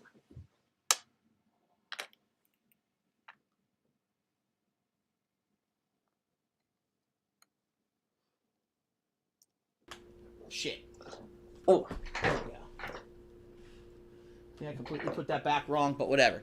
Christmas traditions. First of all, when I was younger, we had a nativity calendar. Now, if you don't know what a nativity calendar is, it's probably because you didn't grow up Catholic or Christian. What it is, it's a calendar that has like all the days of December up to Christmas on it. And every day you open up a door, and depending on what kind of nativity calendar is, it'll be different. Some of them have like a little saying or a little quip, maybe a quote from the Bible. And some of them have a nice little picture of something like an angel or maybe a shepherd or something relating to Christmas. Some of them are completely different. Some of them actually have like, it's a candy and stuff that come out of them, all right? But for us, I remember we had this nativity calendar for like 5 or 6 years till it started falling apart. So my mom was sold to, expensive collectibles, middle-aged housewife. So she goes on, I remember once I think it was QVC she went on. She ordered this porcelain tree, white porcelain tree. It was about this tall, with a golden star on top and little hooks. And she had this book of golden medals. I don't think they were really gold. They were probably just like gold plated. And each one was for each day in December. So December 1st, you would take medal 1 and hang it on the tree. December 2, and hang it on the tree in the appropriate spot. Until at the end, at Christmas, the whole tree will be filled with these big golden medals shining. And that was kind of our nativity calendar, because it was all holy stuff. Holy shit, dude. Religious related stuff on each medal. And so that's what we would do every day. And that was our new nativity calendar until eventually that broke. The hook started snapping off. And then we just stopped doing it altogether. So that was one tradition in our household. Now, how many times have you told us about the fucking traditions? Another tradition I noticed, in our like, household. OG QVC, too, by the cooking. way. And my mom traditionally for Christmas would make 2 different things. She would make Christmas cookies, sugar style cookies. And she would also make, I don't even know how to explain it. I'll tell you in a second. So the Christmas cookies we made out of this dough. It was a very sweet dough. And there would be different things. You could make a ball. You could make like a long log. There's just different shapes you could make. And then my mom would get icing, Christmas colored icing, and ice everything. And then put like candies and stuff on top, maybe sprinkles. So you'd have like a big Christmas plate of these cookies. And then the other thing she would make, it's unique. I never heard anyone else talk about this particular kind of pastry outside of our family. The way it's made is that it's dough. Think of like a pizza. Think of it that way. A pizza dough, all right? But instead of being round, it's more rectangular. And what you would do is you fill it like a jelly roll. You fill it with ingredients. Whoa, like a jelly roll? One of them is prune and white raisins. One of them was poppy seed and some kind of other thing. One of them was walnut. Peanut, pineapple smells. Walnut and like cinnamon or something like that. And you would roll it up, and it would be like a strip, a long oval-shaped strip, and you would cut it. And that's how you would eat it. You would eat it like a slice. So it would literally look like a piece of jelly roll. And you would eat it, and it wasn't a jelly roll because it wasn't super sweet. It was more like a bread with a filling. And she calls them the Christmas strips. I get the feeling that this actually has some kind of a name, whether it's in Italian or Polish culture, wherever it came from. But she doesn't know what it is. She says her mom always made it. The grandmom always made it. And so it kind of came from her family line. And that's something that she used to do every year. She hasn't done it in a finally, while, she says dude, he talked about something Polish. She's actually making them this weekend, which is crazy because she hasn't done it in so long. So that'll be really interesting to see how those turn out. Let's see, what else? Christmas traditions. I'm trying to think. Eggnog. My dad loved eggnog, but not alcoholic eggnog, just, virgin eggnog. We'd buy it and we'd drink it all throughout the month of December. Who drinks virgin eggnog? Let's talk about the actual day of Christmas Eve and then Christmas and what we would do. Christmas Eve, traditionally we did a few things. First of all, yes, I was raised Catholic, so we would go to church. Usually we would try to go earlier, but sometimes we went to midnight mass. It all depended on what our schedule was. So all I have to say is I, as a kid, thought church was incredibly boring. I always did. I never found it entertaining. I never found it fun. It's church. I went to Catholic school, right? So going to Catholic school. Who the fuck sits in church like the Bible in church? We study it in school, right? So why do we need to hear the same stories over and over? I don't know. I was always one of those over-logical kids, you know what I mean? I didn't always, buy into. I was a logical kid. I didn't think it was logical to hear the same stories over and over again. The church sermon isn't just for the people who went to school. The church is for everyone. So why would... Okay. Everything. And so, I don't go anymore, but, at one point in my life, I did go to church every Christmas Eve, against my will, because my parents forced me to. But the big Christmas Eve event that we would do, now this was previous years, I'm going to get to I used to take to the Greek Catholic, Greek Orthodox church for Easter, and I never liked it. I hate... whole family over. So you'd be, okay... In the Greek Orthodox Church for Easter, we would have to go there at 11 p.m. We have to go around the whole church, and it was awful.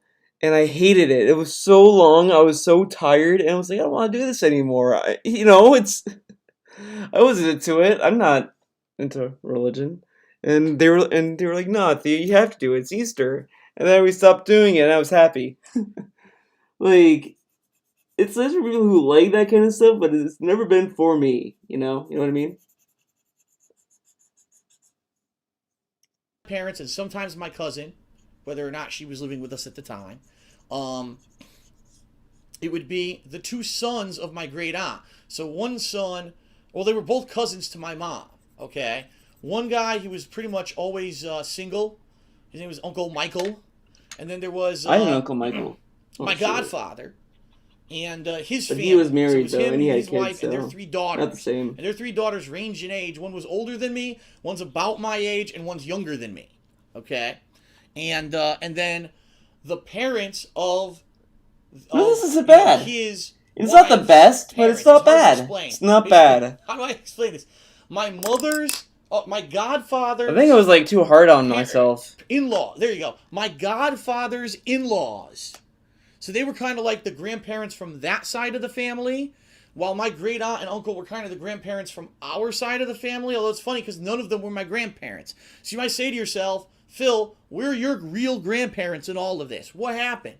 Well, unfortunately, I hate to say it, when I was very young, both of my mom's parents died. I forget how her mother died, but I know. I love how he hyped it up too. Now you might be wondering, where's my grandparents of this? Well, let me tell you, they died. Okay. Her father had lung cancer from smoking his whole life. My dad's parents, I don't know where the hell they are.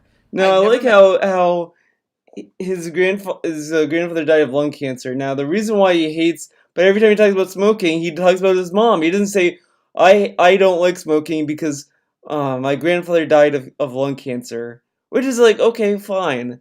I mean, I think if he did that, he would be a little more like ridiculous about it. Like he'd be like, "Oh my god, the cancer took away someone I loved and it ruined my life," and he would dramatize the fuck out of it. But then when he talks about smoking, he's like, "My mom smokes and it's terrible." Met them, and I guess they moved away at some point. From what I'm to understand, this is what happened.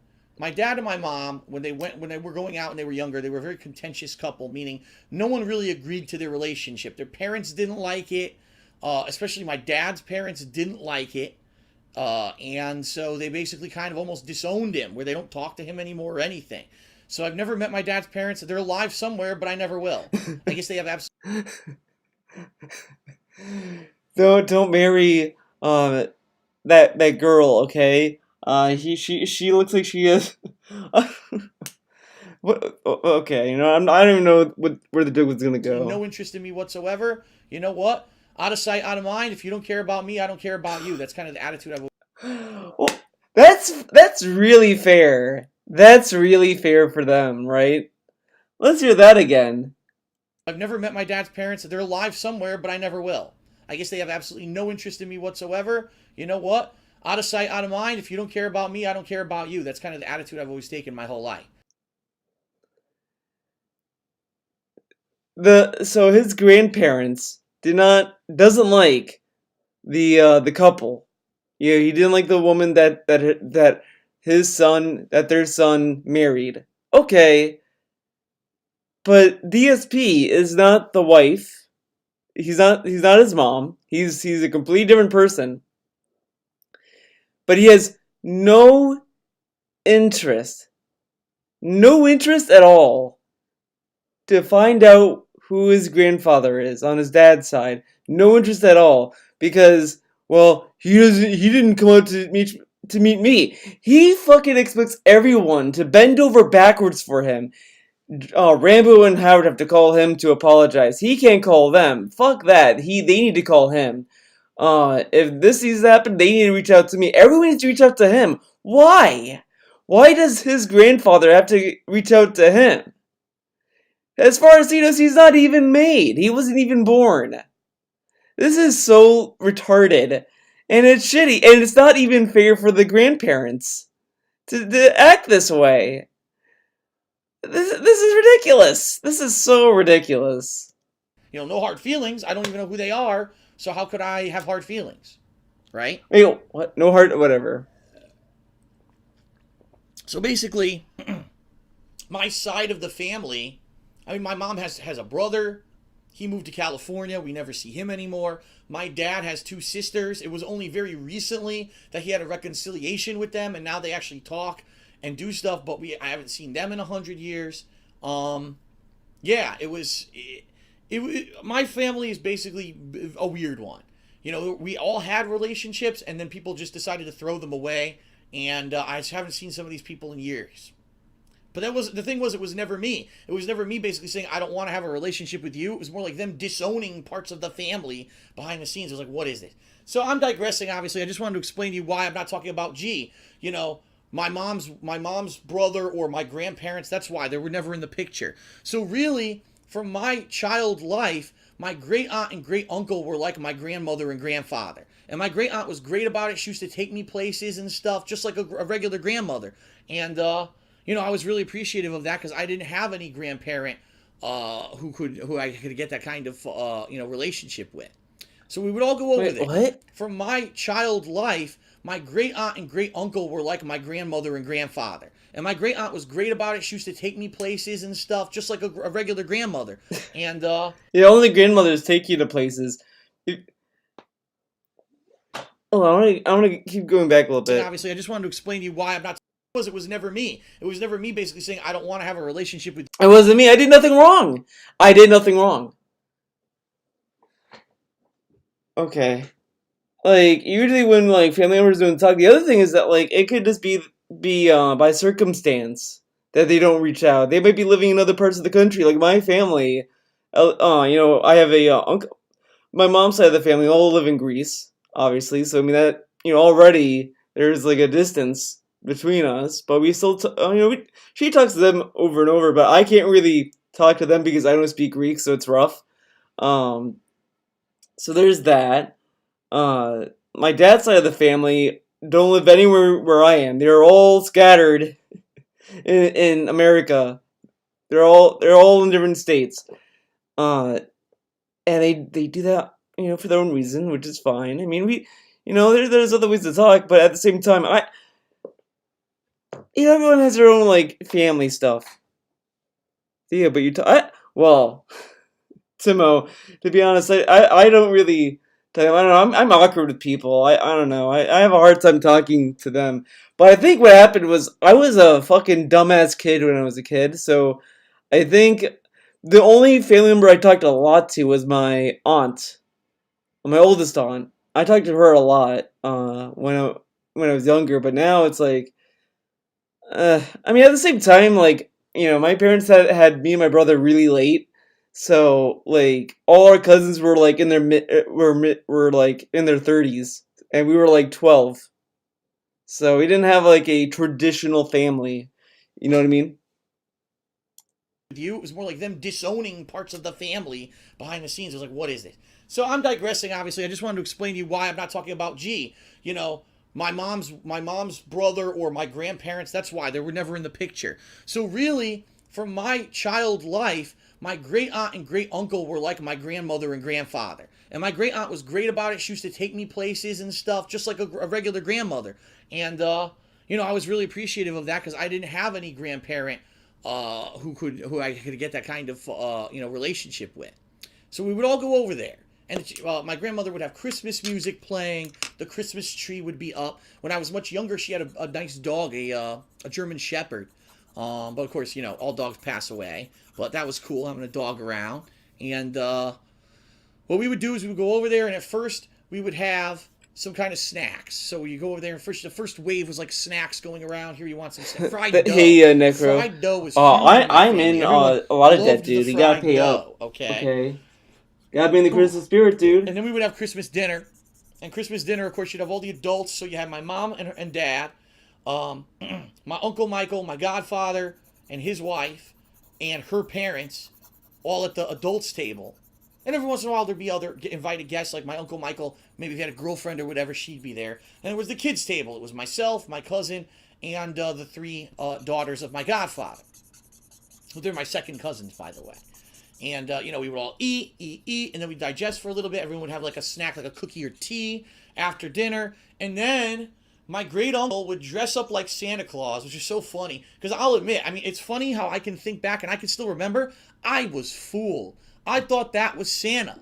I swear I thought he was Santa until finally it kind of, one year dawned on me.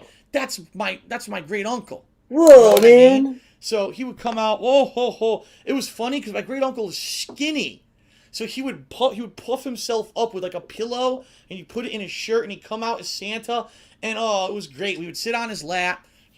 What do you want for Christmas? And we'd tell him, and then he would give us some presents. Like there was always a stocking full of presents. It's not bad. It's not like great drawing We'd writing, but it's do not stuff, bad. Play with the It's toys, better. candy, whatever it was that the presents were. Better, I guess. What other things happen? Oh, so some interesting, funny things. My great aunt is the kind of woman, and I know all of you probably have one in your family too.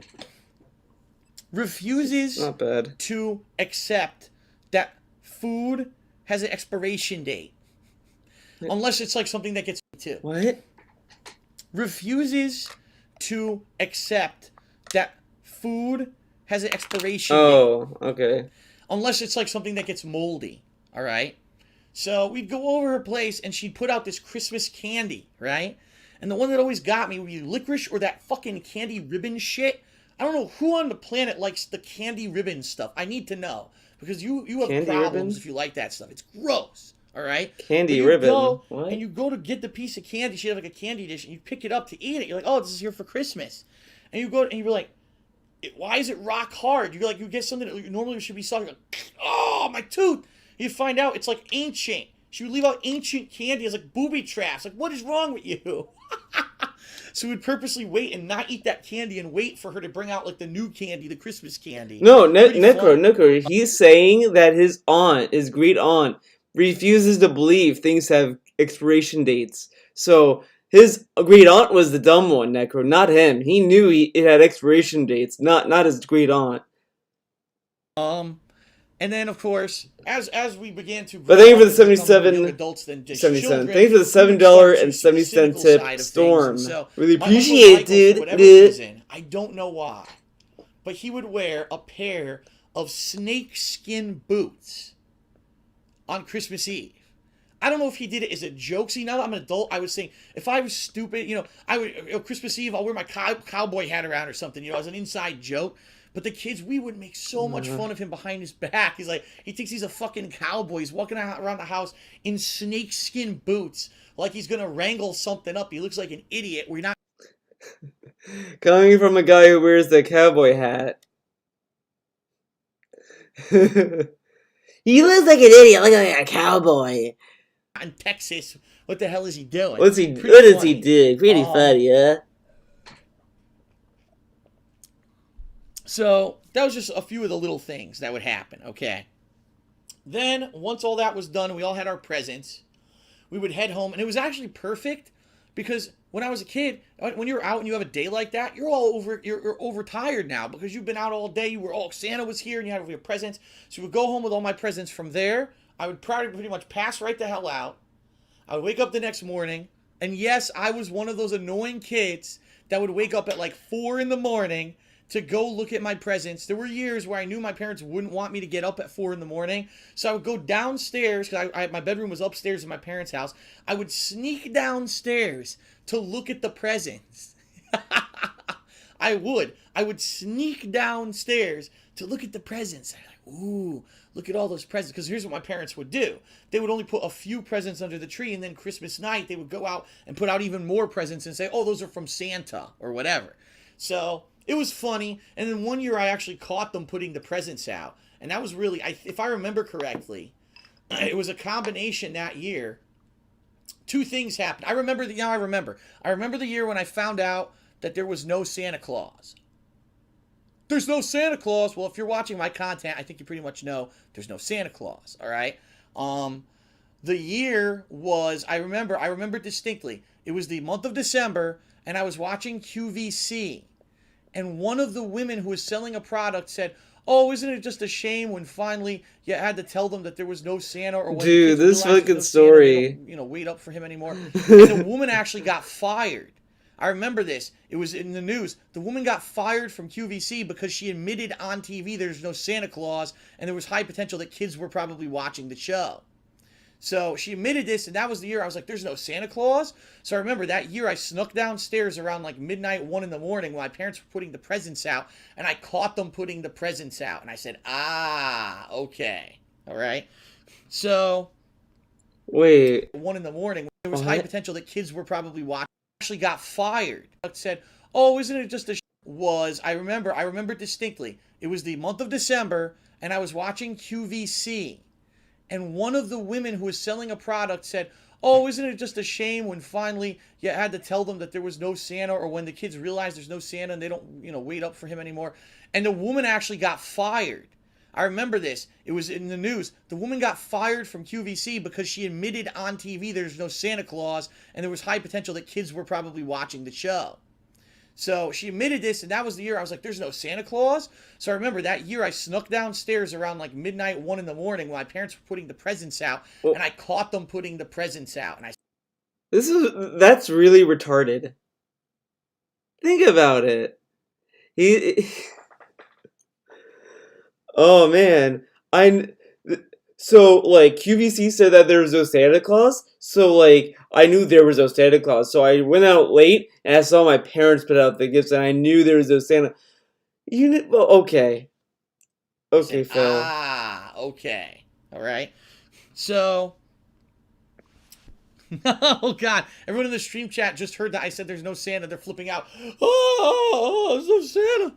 All right. He. Okay. So, sorry, I got distracted. So, Christmas morning, I would get up as early as possible. That was feasible. I would run downstairs. I would tear open my presents. There'd be wrapping paper everywhere. And this, someone asked me this on Hate Live last week. Some of the best presents I've ever gotten. I can tell you right now some of the things that I remember. I mentioned on Ask the King. A giant He-Man thing that was like Eternia. It was this huge multi-castle thing. It was so big that we had to build it in the attic because there was no room even in my room to do it. We built it in the freaking attic, so I would go up there and play with it with all my He-Man figures.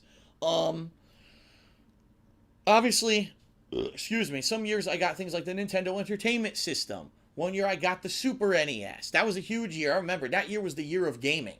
I remember the feeling of getting that Super NES and plugging in the new game smell used to have with a new console. The new game and smell. Plopping in some of the best games I've ever played in my life, like Super Mario World, Mario Kart, that kind of stuff. I was so blown away by the Super NES when I got it. It was one of my favorite game consoles of all time.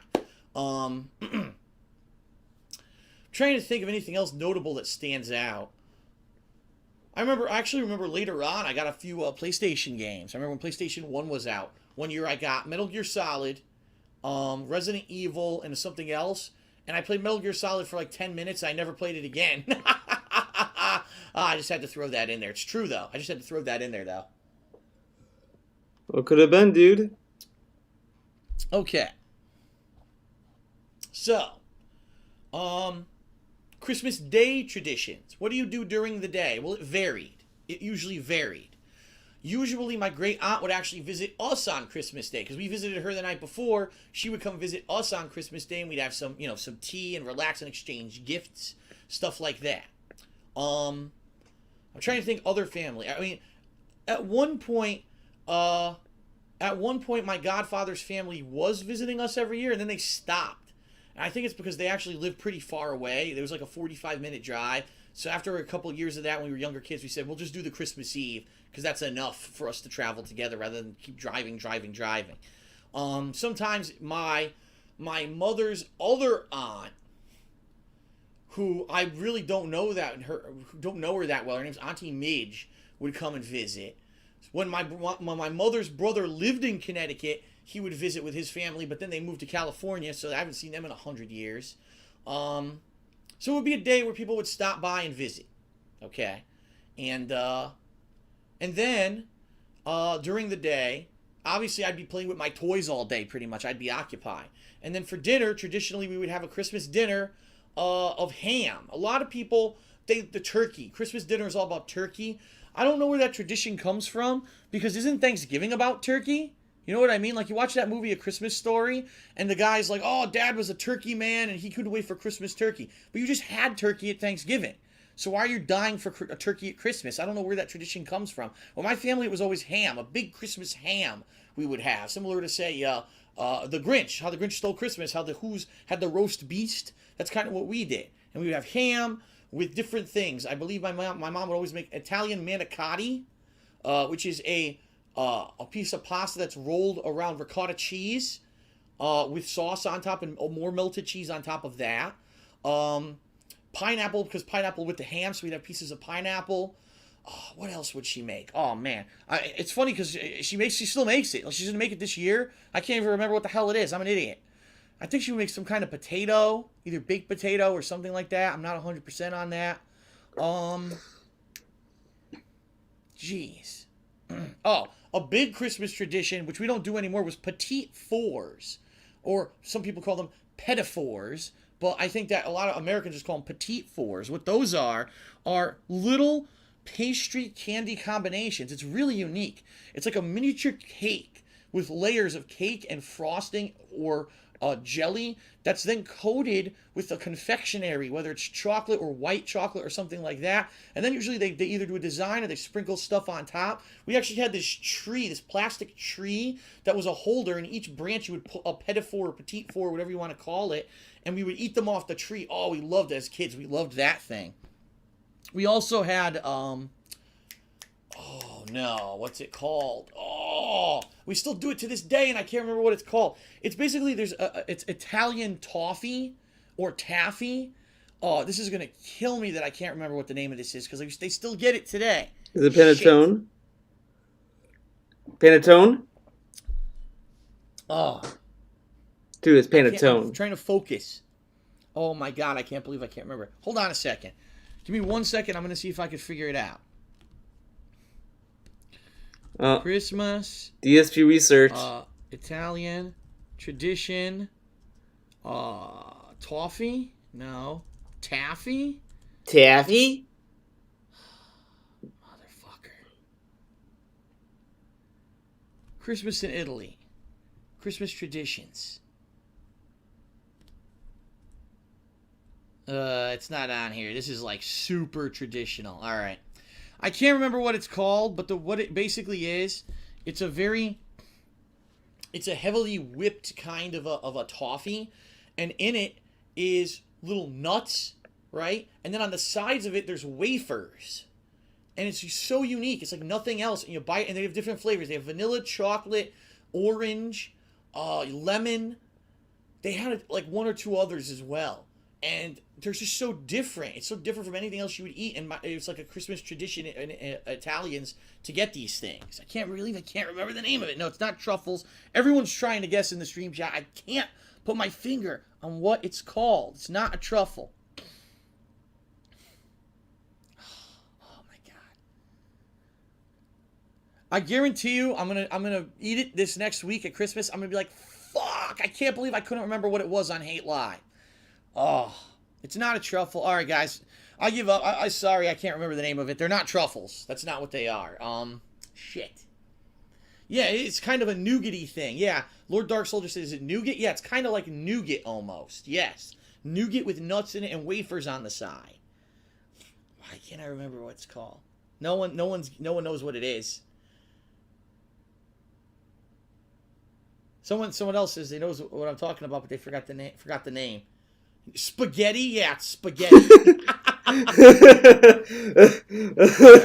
So that guy was funny. Those things were great. I absolutely love those. Spaghetti. And then, traditionally, Christmas spaghetti. Having family visit and playing with our toys and having Christmas dinner, we would kind of just settle in the living room at night, that Christmas night, in front of the beautiful Christmas tree. We would dim the lights and just kind of relax. We'd have tea and cookies and stuff and just sit there and be like, 2 hectic days of fun and family, and now finally, it's over, and the next day is going to pretty much be back to normal life. But Christmas was a big thing. I really loved Christmas. It was a build up for me. In my life has always been a series of like looking forward to the next big thing. And I have to say something, and this is kind of unique. Since I started on YouTube and on the internet doing content, I'm not like that anymore. I used to be the kind of person I'd be like, I just got to get through today, another shitty day. But in 2 weeks, I'm going on this trip, or in 2 weeks, I've got this coming up, or in a month, this coming up, Christmas is coming up. I was always one of those people always looking forward to the next fun thing rather than focusing on the here and now. I really feel that, like, right now, every day is a great day, really. Even though there are bad days, every day I get to wake up, I get to do what I like to do for a living, and I don't have to wait, I have to suffer through stuff to get to the next good thing. I have fun every day. So my life is so much different since I got to do this. And I do want to say during this holiday season, thank you to everyone who's ever, in past, present, or future, been a viewer, been a supporter, been a fan. You got to understand that you guys have changed my life. You make it such a positive experience, regardless of any kind of, nonsense that happens and creeps up. As you can see, I'm stronger than ever. I'm not going anywhere. It doesn't matter how many thousands of little infants are going to turn me into trying to make a laughing stock out of me. I'm still here. I'm not going anywhere. I'm pushing forward strong. 2014 is going to be a great year. I know it, regardless of all the nonsense that's going on right now with YouTube and all this stuff. And it's very easy to focus only on the negative stuff when there's a lot of it. What you got to do is really focus on the positive stuff. Right now, I get to do a fun thing. Every single day is my job. I get to, share it with you right now in this kind of special way. I absolutely love it, and I thank everyone out there, really, from the bottom of my heart. Thank you, because you made this possible for me, and I know it. I know that even though I was the one giving entertaining content, it's your viewership that allows me to survive, and thank you so much for that. I just want to say thank you to everyone, but also Merry Christmas, Happy Hanukkah, Happy Kwanzaa, Merry Festivus, whatever it is that you may be celebrating. If you do celebrate a holiday right now, have a happy one. Have a good one. Don't take things for granted. A lot of people say, oh, I got to go meet with my family now, and I got to do this. And don't be like that, all right? Because I can definitely tell you from my perspective, right now, I don't have a lot of family. Really, right now in Connecticut, I've got my parents. Every once in a while, I see my cousin. I got my great aunt, and that's about it. I don't really talk to anyone else. There's no family or anywhere nearby. I do miss the days when I was a kid, when I had a family and we would have these great holiday traditions. And it was funny because, of course, when I was a kid, I was like, oh, we got to go do that. We got to go see this person. Oh, no. But now I'm different. Now I really do feel I'm different now. I'm so different. I used to hate being with my family. Now I love being with my family. That's why I can't wait to go to Washington, dude. I'm in a whole new perspective of my life where I wish that I still had that. So don't take it for granted if you have it. Whether people annoy you or not, learn to have a sense of humor and laugh with it and live with those people and cherish these times because you may not always have them. Okay? Okay, Phil. Here's hoping that in a year's time, I'm not here. That I'm in my new home with Panda Lee. We're starting our own family. Panda Lee. And that doesn't mean that I'm trying to have kids right away. I mean that when we live together, that we'll have our own family. It would be considered. Oh. And we start our own... see, so he considers the family if you live in a house with a girlfriend. That's a family. It's like that skit from The Birthday Boys. I want to watch it. I miss The Birthday Boys. Does anyone here remember The Birthday Boys?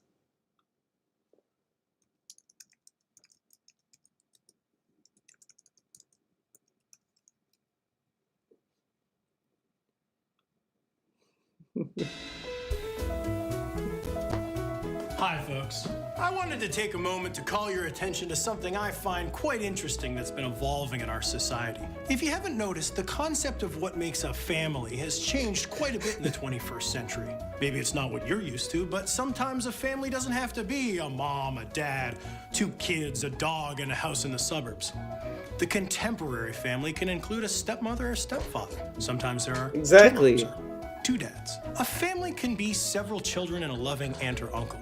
A family can also be a grandmother, her grandkids, and a helpful nanny. A family can be 10 dads. That's it, just 10 dads with their kids. A family can also be 10 kids with not one dad between the lot of them. A family can be 1 kid, all by himself, alone in the woods. Or maybe a family does have a mom, a dad, and 2 kids, but take a closer look at that dad.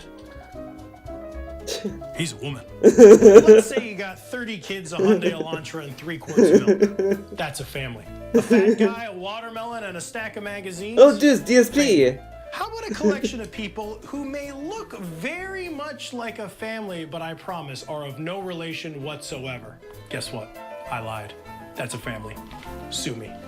Or maybe you got a family, but then they get all jumbled up with some other family.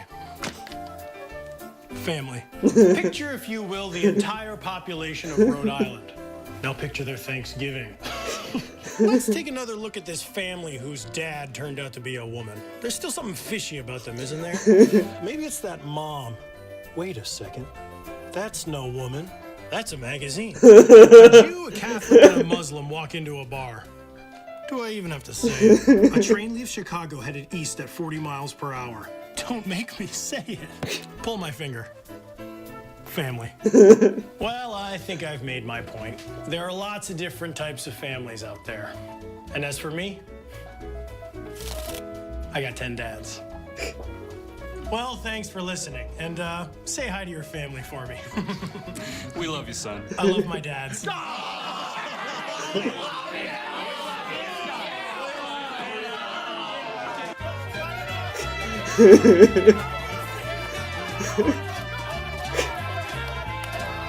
This is the Birthday Boys. They used to have their show used to be on Netflix, and then it's not, and now it's not on Netflix anymore. We're just bullshit. The Birthday Boys is a great fucking comedy show that doesn't go on anymore. They ended it, which is a shame.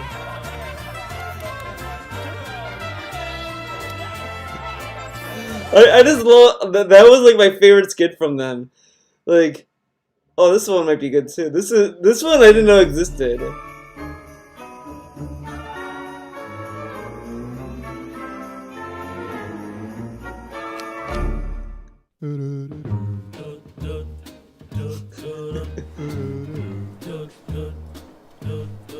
You know, that McAllister house has been pretty quiet lately. I wonder if they're out of town.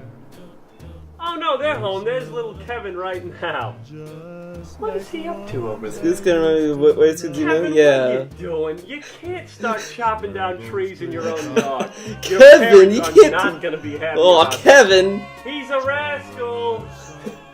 That Kevin is a rascal, Harriet. I gotta say, I do not like that main character in the Frosty the Snowman movie. Why is Kevin's front door open? Kevin, what are you doing? You can't go sledding in your own house, Kevin. You're gonna kill yourself. It looks fun, but Kevin, it's not safe. Kevin, you can't do that. Kevin, what Come are you on. doing? You can't eat pizza for dinner, Kevin. Look at me. Harriet makes me eat this disgusting multigrain cereal. And you didn't mind the cereal. Oh, Harriet, that stuff tastes like cardboard flavored chicken shit. You know it. Kevin, what are you doing, you little idiot? You can't put one on the steps. You're gonna slip. And if you had any house guests, Kevin, they'd slip too. Where are your parents, Kevin? They should be watching you and making sure you're not falling down all the time. And I hear holiday music coming over from the couch. Oh, Kevin, what are you doing? You can't have a party, Kevin. Your parents are home. I'm sure they're upstairs trying to sleep. You're gonna keep them up all night, Kevin. Is that Michael Jordan? Kevin, how did you get Michael Jordan over to the house? And why didn't you invite me and Harry? Come on, Kevin. Fucking every time idiot. I talk to you, Kevin, what do I always say? I'm the biggest, #1 Michael Jordan fan that there ever was, and you didn't invite me, Kevin. This is a shame. This is a shame. Oh, Kevin, what are you doing? Uh-oh. I gotta call the cops. Now, Harry, get off the phone! Well, hang it up, Harriet. Come on. No! Oh, God. Oh, I'd throw that woman on the streets if she wasn't such a dynamite lay. Oh, Kevin. Oh, Kevin, I hope you and your family are safe over there, Kevin. Oh. hope Kevin's okay from last night. I fell asleep waiting for Harry to get off the damn phone. Oh, Kevin, what are you doing? Kevin, you can't go buy groceries by yourself. You don't know what you're doing. Oh, your mom... Dude, Kevin's like DSP and we're that guy. Phil, you can't be doing this, Phil. You can't be going on stream asking strangers for $2,000. Phil, come on. He can't be doing that. Phil, no. Buys the groceries, Kevin. Where is she and why is she not buying them now? Phil, where's Kat? Kevin, Why can't she help you with the $2,000? Yeah, Kevin, this is your neighbor Sean from across the street. Hey, do me a favor. Could you look out the window? Where's your family, Phil? What are you doing? Yeah, Kevin, come on. That's the type of relationship you and I should have. We're friends, aren't we? We should hug more. Kevin! What did you do to my room? Kevin, did you mess up Buzz's room? Oh, Kevin, what are you doing? You gotta help Buzz. He puts a lot of work into his room. Kevin, you gotta help Buzz. You gotta help Buzz, Kevin. Why are you an asshole? Oh, that Kevin is a rascal of a boy. It's also what makes it a laugh riot. Hi, folks. I'm political cartoonist Tom Purdy. So I'm getting away with journalistic murder. It's this. I expose the absolute absurdity of our modern world through very smart and very funny cartoons. Basically, I'm a court jester with a master's degree. Today, I'm going to give you a peek inside the process and show you how my twisted mind works. Why don't we get going? The first step to any political cartoon is finding inspiration. Oh, this is so great. So great. One of mine. You know what I love about this cartoon? You get the joke right away and it gives you more time to laugh. And you're gonna laugh a lot. Smart piece, very funny. Now that I've perused the news for an idea, I'm ready to draw. Class competition, right? Hysterical. Now you notice that this cartoon has a few things in common with the last piece I just showed you, in so much that it's very smart and also very funny. Now you're probably saying, hey Tom, I agree. This piece is so smart and so it's so funny. So smart. Thank you very much. Breaking new ground. Is it really that political? Well, I think I can change that right now. Oh shit. He's gonna change it. Fair. Am I going too far here? Well, gee, I hope so. No one is safe. And that's just the way I like it. Oh no. Oh shit. Absolutely scathing. Yes, I'm taking jabs at both sides of the class system, and no, I'm not apologizing for it. There are two types of people in this world. Those who get my sense of humor, and those who love it. Thanks for letting me borrow your funny bone for a few minutes, folks. And you can check out my new anthology in bookstores now. I'm very smart. I'm very smart. Oh, September Santa! Hell yeah. So, Sarah, how's your second week of school? Awesome. I'm in the same class as Justin. Ooh. What is that? What is that noise?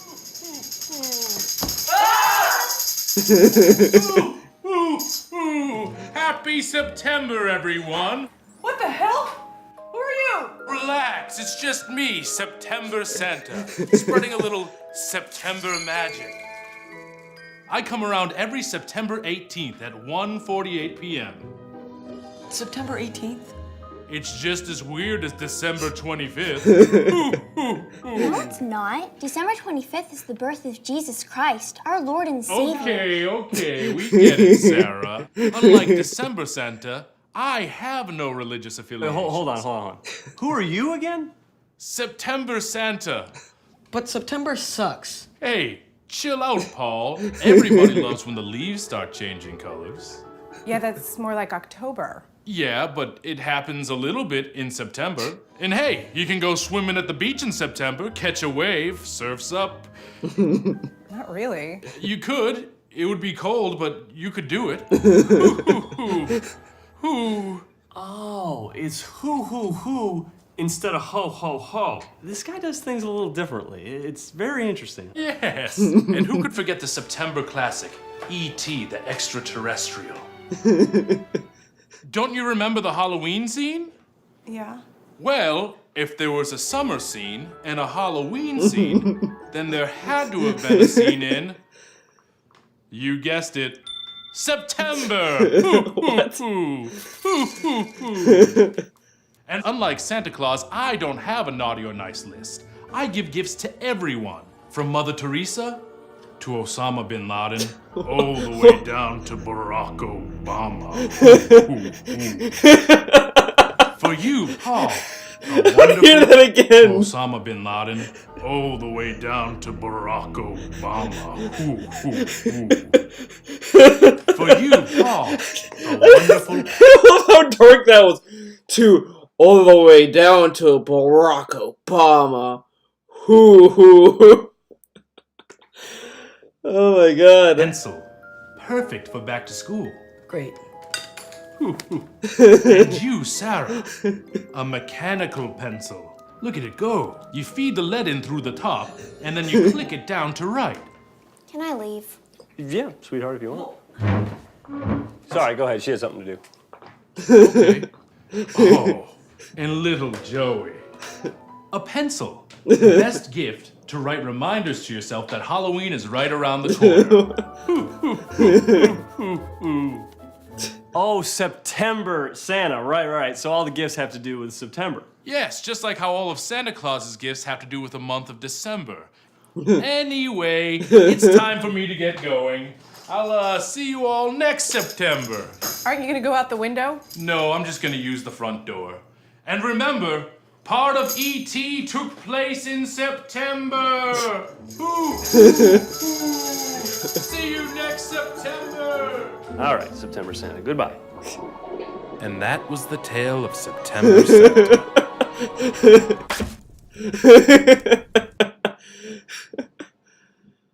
Ooh. Oh man.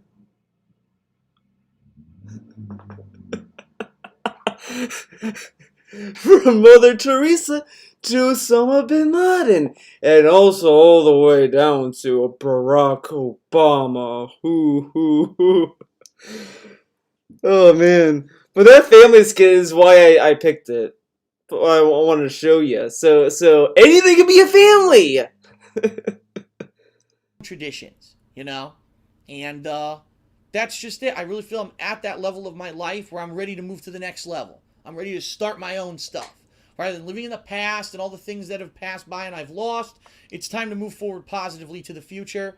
And I hope that you and yours have a very, very happy, safe, and fun holiday season. Okay? All right. So that's it for Back in the Day. It was a pretty good segment, right? All right. So right now, I'm going to go on a short break. Oh my god, another break? A Toroni. Someone's got it. Oh, Toroni. Toroni? Yes. Toroni is the holiday food. That's what it's called. Toroni. Thank you. What about panettone? Now, what happened to Toroni? He literally that like vanished from the face of the earth. Now he's all about panettone now. Panettone, dude. Thank you. You got it. Yes, Toroni. It's holiday victory. Toroni. I'll be eating Toroni this week. I love it. Okay. Not panettone? All right, so thanks, everyone. I'm now going to take a short break. We'll be right back. When we come back, it's going to be the holiday Q&A. I hope they've submitted...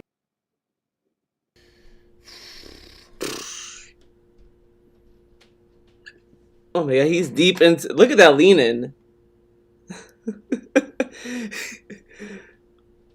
Oh my god, do you see this lean in right? You don't see this lean in. You have to look at this lean in. Look at this fucking lean. Look, it's like off the fucking screen. He's hiding. This is the best lean in right here. It's like he's trying to hide himself. Like, oh, okay, I'm leaning in, dude. An OG lean in.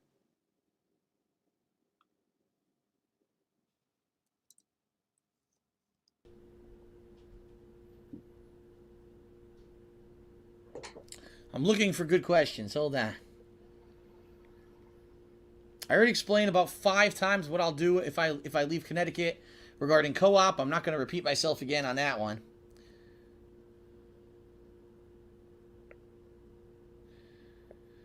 Dash Zero asks, have I considered a segment on Hate Live where I talk about gaming from a business perspective? Maybe, I guess what he's thinking is maybe I'll pull sales numbers and stuff like that. I mean, I could do that, but I've never really been that much behind the scenes kind of a thing. I don't know if I would make it a segment on Hate Live. It may be a new show. I'm actually toying with a few things in 2014 that may be new stuff that I do. Every year, I like to reinvent myself a little bit, not just do the same stuff over and over. I mean, that was that stagnation in 2012 that I really feel kind of killed a few things for me. So, it's a possibility. Maybe I will do it from a business perspective. I don't know, but it's a possibility.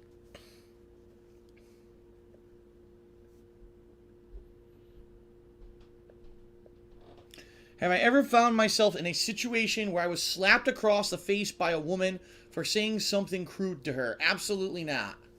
The most embarrassing thing that probably I ever said in front of a woman at my former office job, this was actually, there was this girl named Kim. Now, she was in her, I believe, mid-20s like I was at the time. And it was weird because she always had a different color hair. Like, at one point, her hair was black, then she dyed it blonde, and it was like dirty blonde. And I remember one day I was just genuinely curious, and I was like, gee, your hair looks nice like that, but why did you color it a different color? And I can't remember what the question was, but basically what it came down to is she admitted that basically her hair was prematurely white. Like, she's in her mid-20s and her hair was white. Oh, God, Dottie. Please add September Santa to the canvas. Hoo. Stay black, fam. Okay, September Santa it is. Let's do it. Hoo. Let's add September Santa to the viewer canvas. And this is a family. Hoo. September Santa. Let's see if we can find a good quality image of September Santa. September Santa.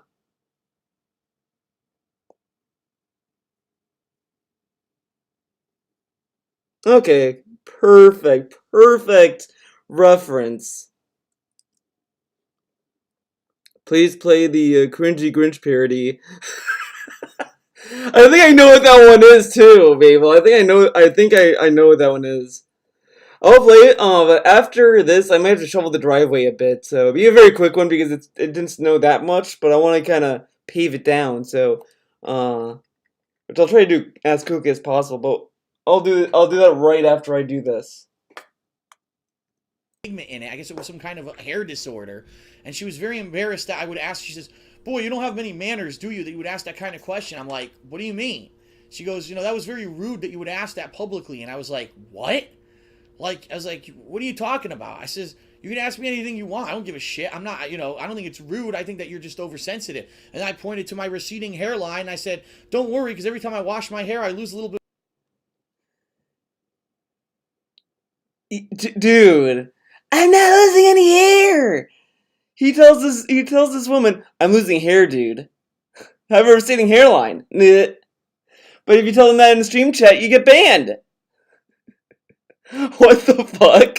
Bit more here, so maybe you're dyeing your hair to hide it. This is kind of hard to hide, but it wasn't like she was going to slap me or anything. It was just kind of a weird thing where she was like offended that I would ask that, and I was like, "Why would you be offended? I don't even understand." Like me, because I guess I have such tough skin. Like, why would you be offended at a question like that? I don't know. All right, what else do we got?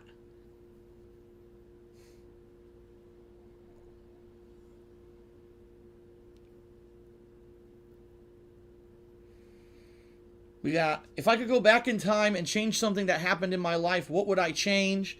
Obviously, what I would do is I would spend my teenage years working like I did, but instead of blowing all the money to go play competitive Street Fighter, I would invest it all in Apple stock, right? And then right now, I'd be on my own island in the Caribbean, surrounded by bronzed supermodel women, being handed, luxurious drinks, my body being rubbed down with many kind of luxurious oils, my feet be having a nice pedicure, and that's what life would be if I could go back in time, right? But we can't. That's what I mean. Everything is in hindsight, everything is you wish you knew stuff, but you don't. You live your life the best you can.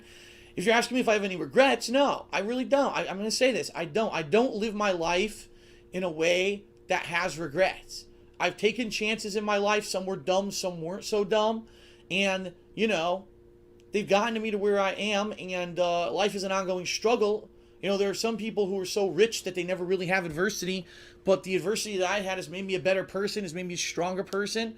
And the choices I made, I stand by. Okay? That's what being a responsible adult and a man is.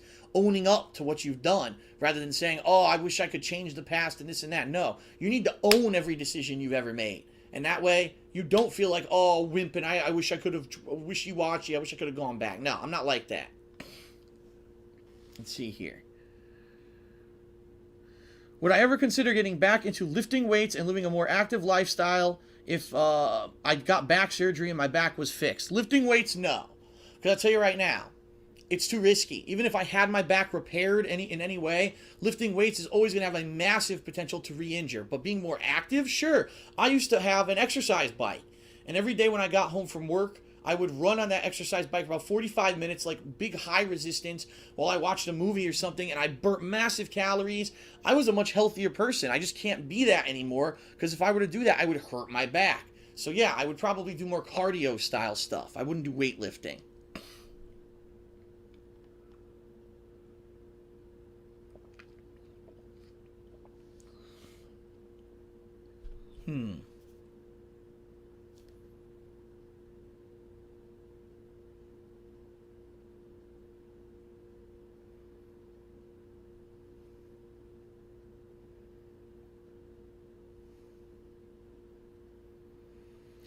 Someone's asking, how do I intend to tackle Watch Dogs, because people consider me the enemy of gaming, and they put a bounty on my head in games where I could be invaded.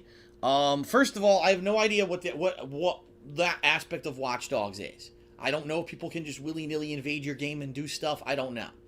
If it's something that's so stupid and it hinders me, it's called unplug from the internet. You know what I mean? It's not that big of a deal. I'm going to do the same thing with Dark Souls 2. I'll try to play it. If I got too many assholes being dicks, unplug from the internet and play the game.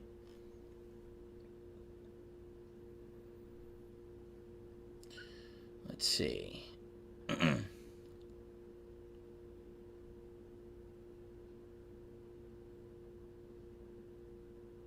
Why is he taking Q&A? I thought he was in an isolation booth, dude. Oh no, that's during gameplay. We got some silly questions going on. Come on, guys. I want to wrap this up. Let's get a few more good questions in here. I've answered this before, but I haven't answered it in a long time. Someone's asking, since I started working on YouTube, what do my parents feel about it, and do they watch my content? First of all, absolutely not. No, they don't. I've said this before. My parents pretty much don't get video games. They don't understand them. They're not entertained by them. The only video games my dad ever played with me were, Moon Patrol and Ball Blazer on the original Atari. But after the Atari, he basically completely lost interest and never really cared about video games ever. My mom's never touched a video game. So there's no reason they would ever watch my content. What do they think about it? I mean, they think it's great that I found a way to support myself independently without having to be in this stupid corporate world where they could just willy-nilly decide to lay you off and shit. I'll be honest, for most of my life before YouTube, they thought it was a complete waste of time. They didn't support the fact that I wanted to be a competitive Street Fighter player. They never understood it. They thought that it was a big waste of time. In a lot of ways, I think the Street Fighter years were, because it really didn't go anywhere when you think about it. But at the same time, it all led to now, and now they're like proud of me. So it's kind of a mixed bag.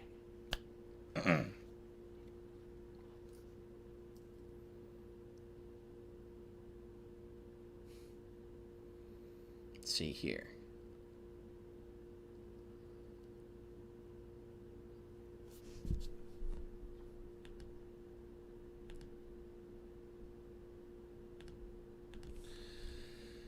Looking for good questions. Looking for good questions, dude.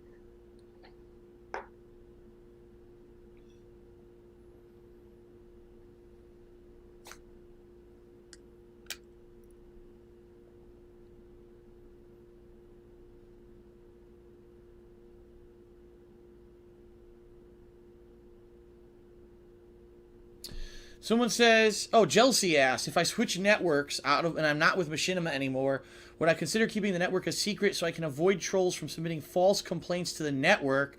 Has this become any type of problem with Machinima? No, it has not. Machinima is savvy to the ways of the internet. Machinima doesn't give a fuck if 1,000 people write them hate mail about how they hate me and I shouldn't be partnered with them. Machinima doesn't care. Here's what Machinima cares about. Does Phil put out original and creative content on a consistent basis? Does he monetize the videos per our contract? And does he, honor our contract? That's it. That's the extent of my relationship with Machinima. You know what I mean? Someone can whine and complain and stamp their feet to Machinima all they want, and it's not going to affect anything. And it would be the same thing with any partnered network. They're not going to give a shit that people are complaining. Now, false copyright claims is another thing entirely. That's for YouTube. That's not through my partner network. So YouTube has to deal with that. I can tell you this, since I've been with Machinima, no false copyright claims have been put against me. The only copyright claim I've gotten is the one from Sega that I got this week. That, by the way, SSOHPKC got the same strike. He disputed a binary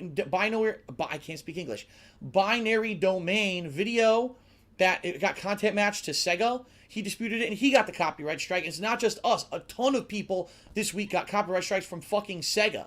So Sega really is in trouble because they fucked their image over with gamers. And we're all waiting to hear. I've been talking to them on Twitter. I'm still waiting to hear resolution. That shit has to get removed because it's not a legit copyright strike. That's why I challenged them to take me to court. It's bullshit. But no, that's never going to affect me. People can complain all they want. This isn't, again, so like I said, this isn't Blip TV. Blip TV is this little grassroots thing by this one company. And oh my God, we're getting complaints? Kick him off the website. Versus YouTube's like, fuck that. We don't give a shit. Machinima was like, what? Are you fucking crazy? I don't care. Now, look at this. He shits on Blip TV for taking him down for the Dead Space 2 video. But then he defends YouTube for not caring about the content. YouTube, they don't care. Okay. Let's see, what else?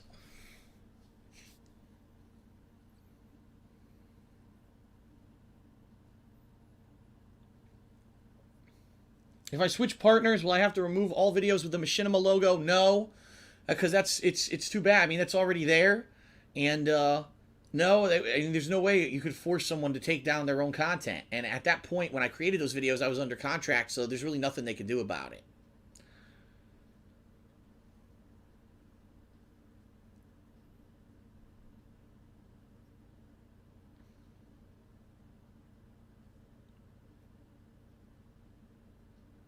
Someone's asking how many more times will I play Battlefield 4? As many as I want to. I mean, here's the thing. I've already said this. January is a dead month.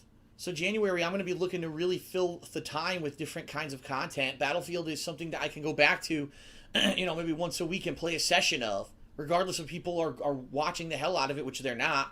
At least I can get some enjoyment out of it. You know what I mean? And, January is also going to be a month where I'm going to need to fill the time, so I'm going to probably start with a few games. Hold on a second, because here's the games I'm thinking of, everybody. Let me grab them.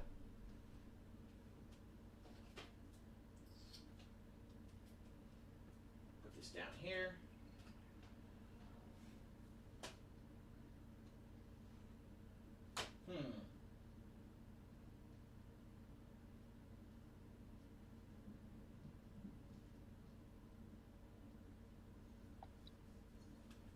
Alright, so the games that I'm seriously considering doing a playthrough of in January for downtime, the first one that I don't have here, because I don't have a copy of it physically, but I have it digitally, is Spider-Man Web of Shadows for the Xbox 360. This was one of my first playthroughs, even though it really wasn't a full playthrough. It was only like highlights at the time.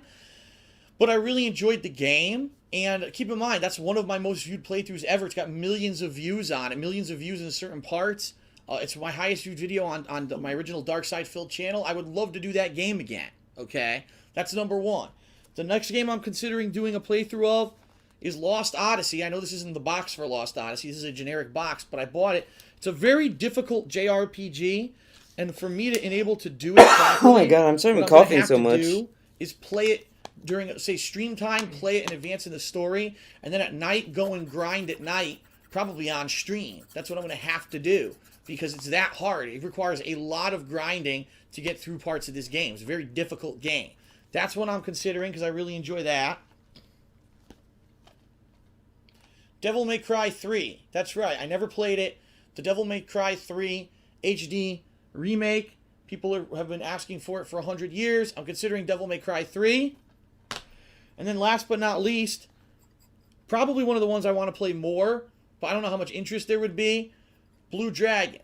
This is, again, one of my favorite JRPGs of all time. Had a blast playing it. I played the fuck out of it. I actually, when I played this before I was doing stuff for YouTube, it was actually that year before, that year of me recording, I believe. Let's see, 2007. All right, so it was actually the year before. I got every character to level 99. I maxed out every character. I got almost every achievement in the game. I think there's only one I didn't get. That's how much I loved this game. I love this game. The music, the story, the graphics, the characters, it's so good. It's so fucking good. But here's the problem. I really want to play both of these games, but people fucking hate JRPGs. I don't know what it is, this mentality that people dislike JRPGs. I'm tired of it. I like them. I fucking like JRPGs. I want to play them, and people are giving me blue balls because I wanted to play these all year, and every time I played a JRPG, no one fucking watched. What the fuck is wrong with people? What's wrong with people, dude? Seriously. Seriously. I want to hear from the stream chat right now. Why is it that people hate JRPGs and won't watch playthroughs of them? I love them. They're so much fun. The stories are great. I just don't know. I just don't know. People just, it's boring. People, it's boring. How is it boring? I don't get it. I'm from a different generation. I really am. I'm from a different generation. I grew up in a different era. This current generation just don't like the stuff that I liked, I think. Oh, the Golden Age syndrome, dude. That's what it is. So, I'm seriously considering playing some of these games or Spider-Man Web of Shadows in January as something to kill time. All right. I'll probably take one more question from the chat. One more question, we'll dude? end this. Let me put these back, and then I'll pick a question.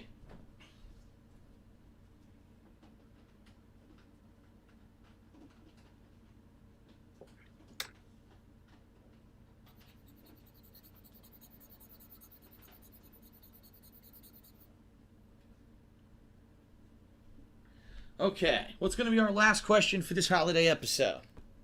Let's see.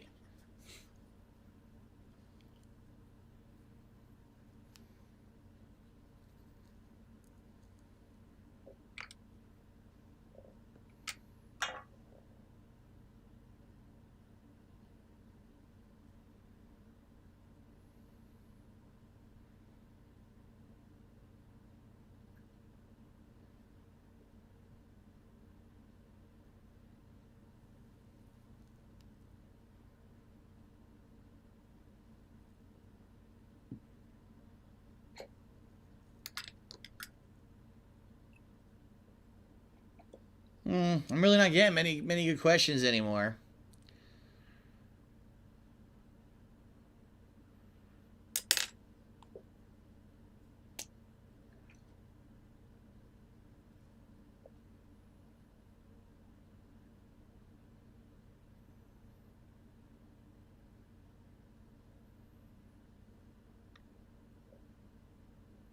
Really, none of these questions are like interesting me to the point where I would want to, do an extended answer or anything.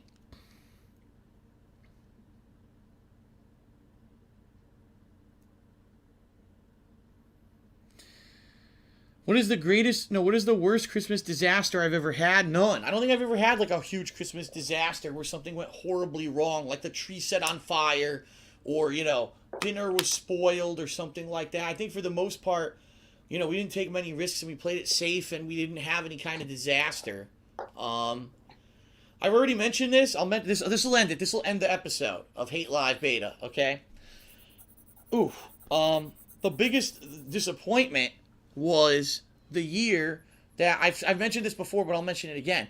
The year where I wanted this one Wolverine action figure. Oh my god, the Wolverine action figure. And he was extremely rare. It was the one rare figure that, you know, that was a variant that you couldn't find anywhere. And everyone bought up the Wolverine figures. And I saw it at a comic book store for like $30. And I told my parents, listen, just buy it now. This was like October.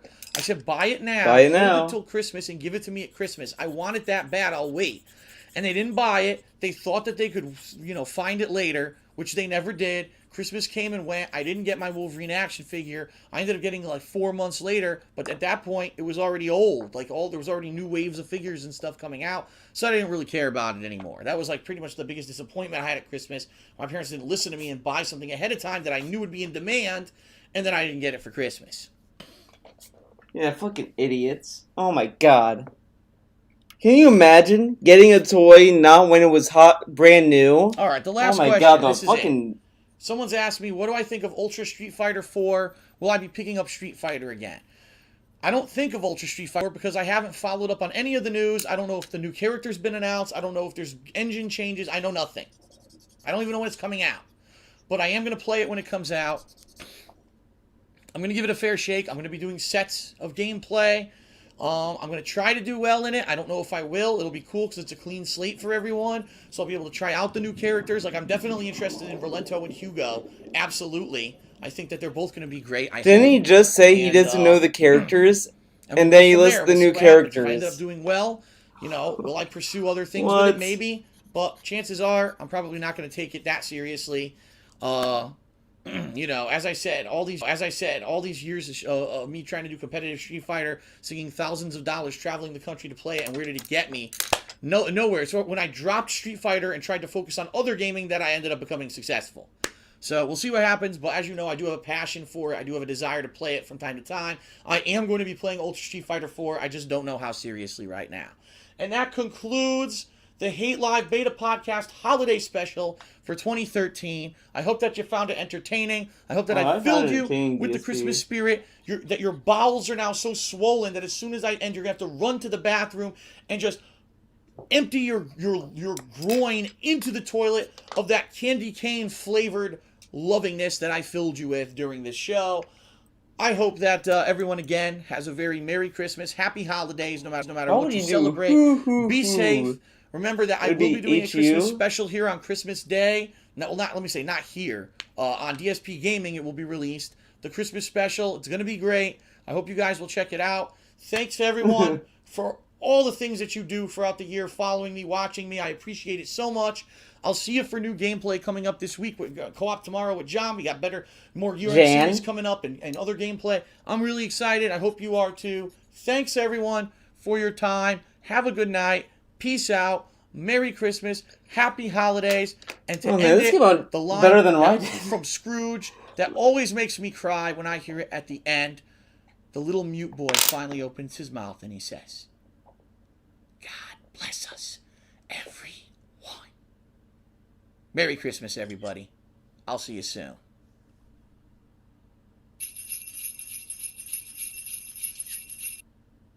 All right. What happened to Rambo? He decided to end it, dude. All right. Ooh, ooh, ooh. Ooh, ooh, ooh. Okay, we'll do that. Back to this. As the request of 1337, we'll watch one more Birthday Boy skit. Birthday Boys. What was it called?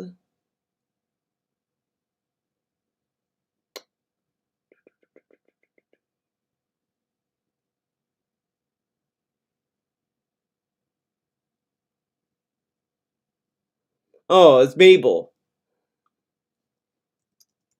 Maybe that will get it. Oh God.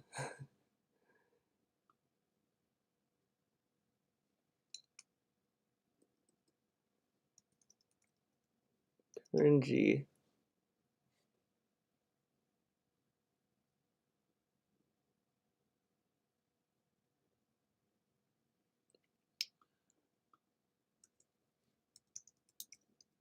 Cringy Grinch. Oh my God, I mean like everything but what I want, and I don't I don't want to click on any of these. On behalf of the birthday boys, I hereby accept IFC's offer of a television sketch show of up to 10 episodes to be premiered in October of this year, with the following conditions. Cringy Grinch parody. Not Peridot. Oh my God. But I don't think I'll find it. Did they even? I don't think they did a Grinch. Thought they did.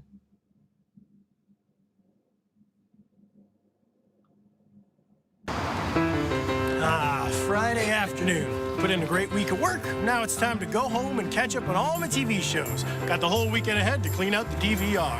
Tim, got an extra ticket to the World Series. Want it? My treat. Nope, sorry. I gotta catch up on my shows. Oh shit. It's DSP! Hey, big boy. You want to go on a date tonight? You gotta catch up with WWE, dude. Just go back to my place. No can do, lady. I gotta watch my shows. Howdy do, neighbor. What's in the bag? Popcorn, soda, and batteries. Catching up on your shows, huh? You got it.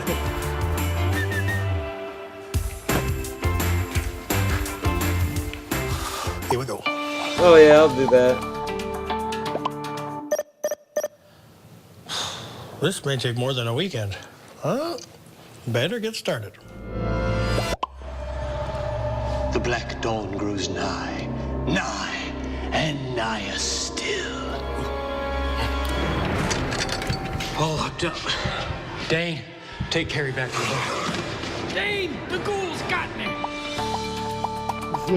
Previously on Motherland. Next time on Upton Monastery. Motherland. Constructed progress. And now the season finale of Empire Boardwalkers. You gotta watch them. They're trapped on an island. Baltimore Drug Unit is the best show of all time. Political Chess released all of season 1 on House the Lawyer. British one? Each episode is like a mini movie. Marketing Man. The Meth Makers. Marketing Man is great, but it's no Mad Men. Have you seen that? Oh, Breaking Bad, dude.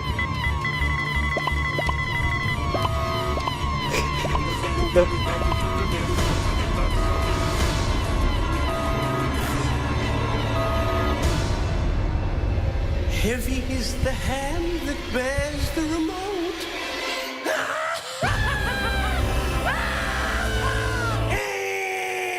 It's all too much.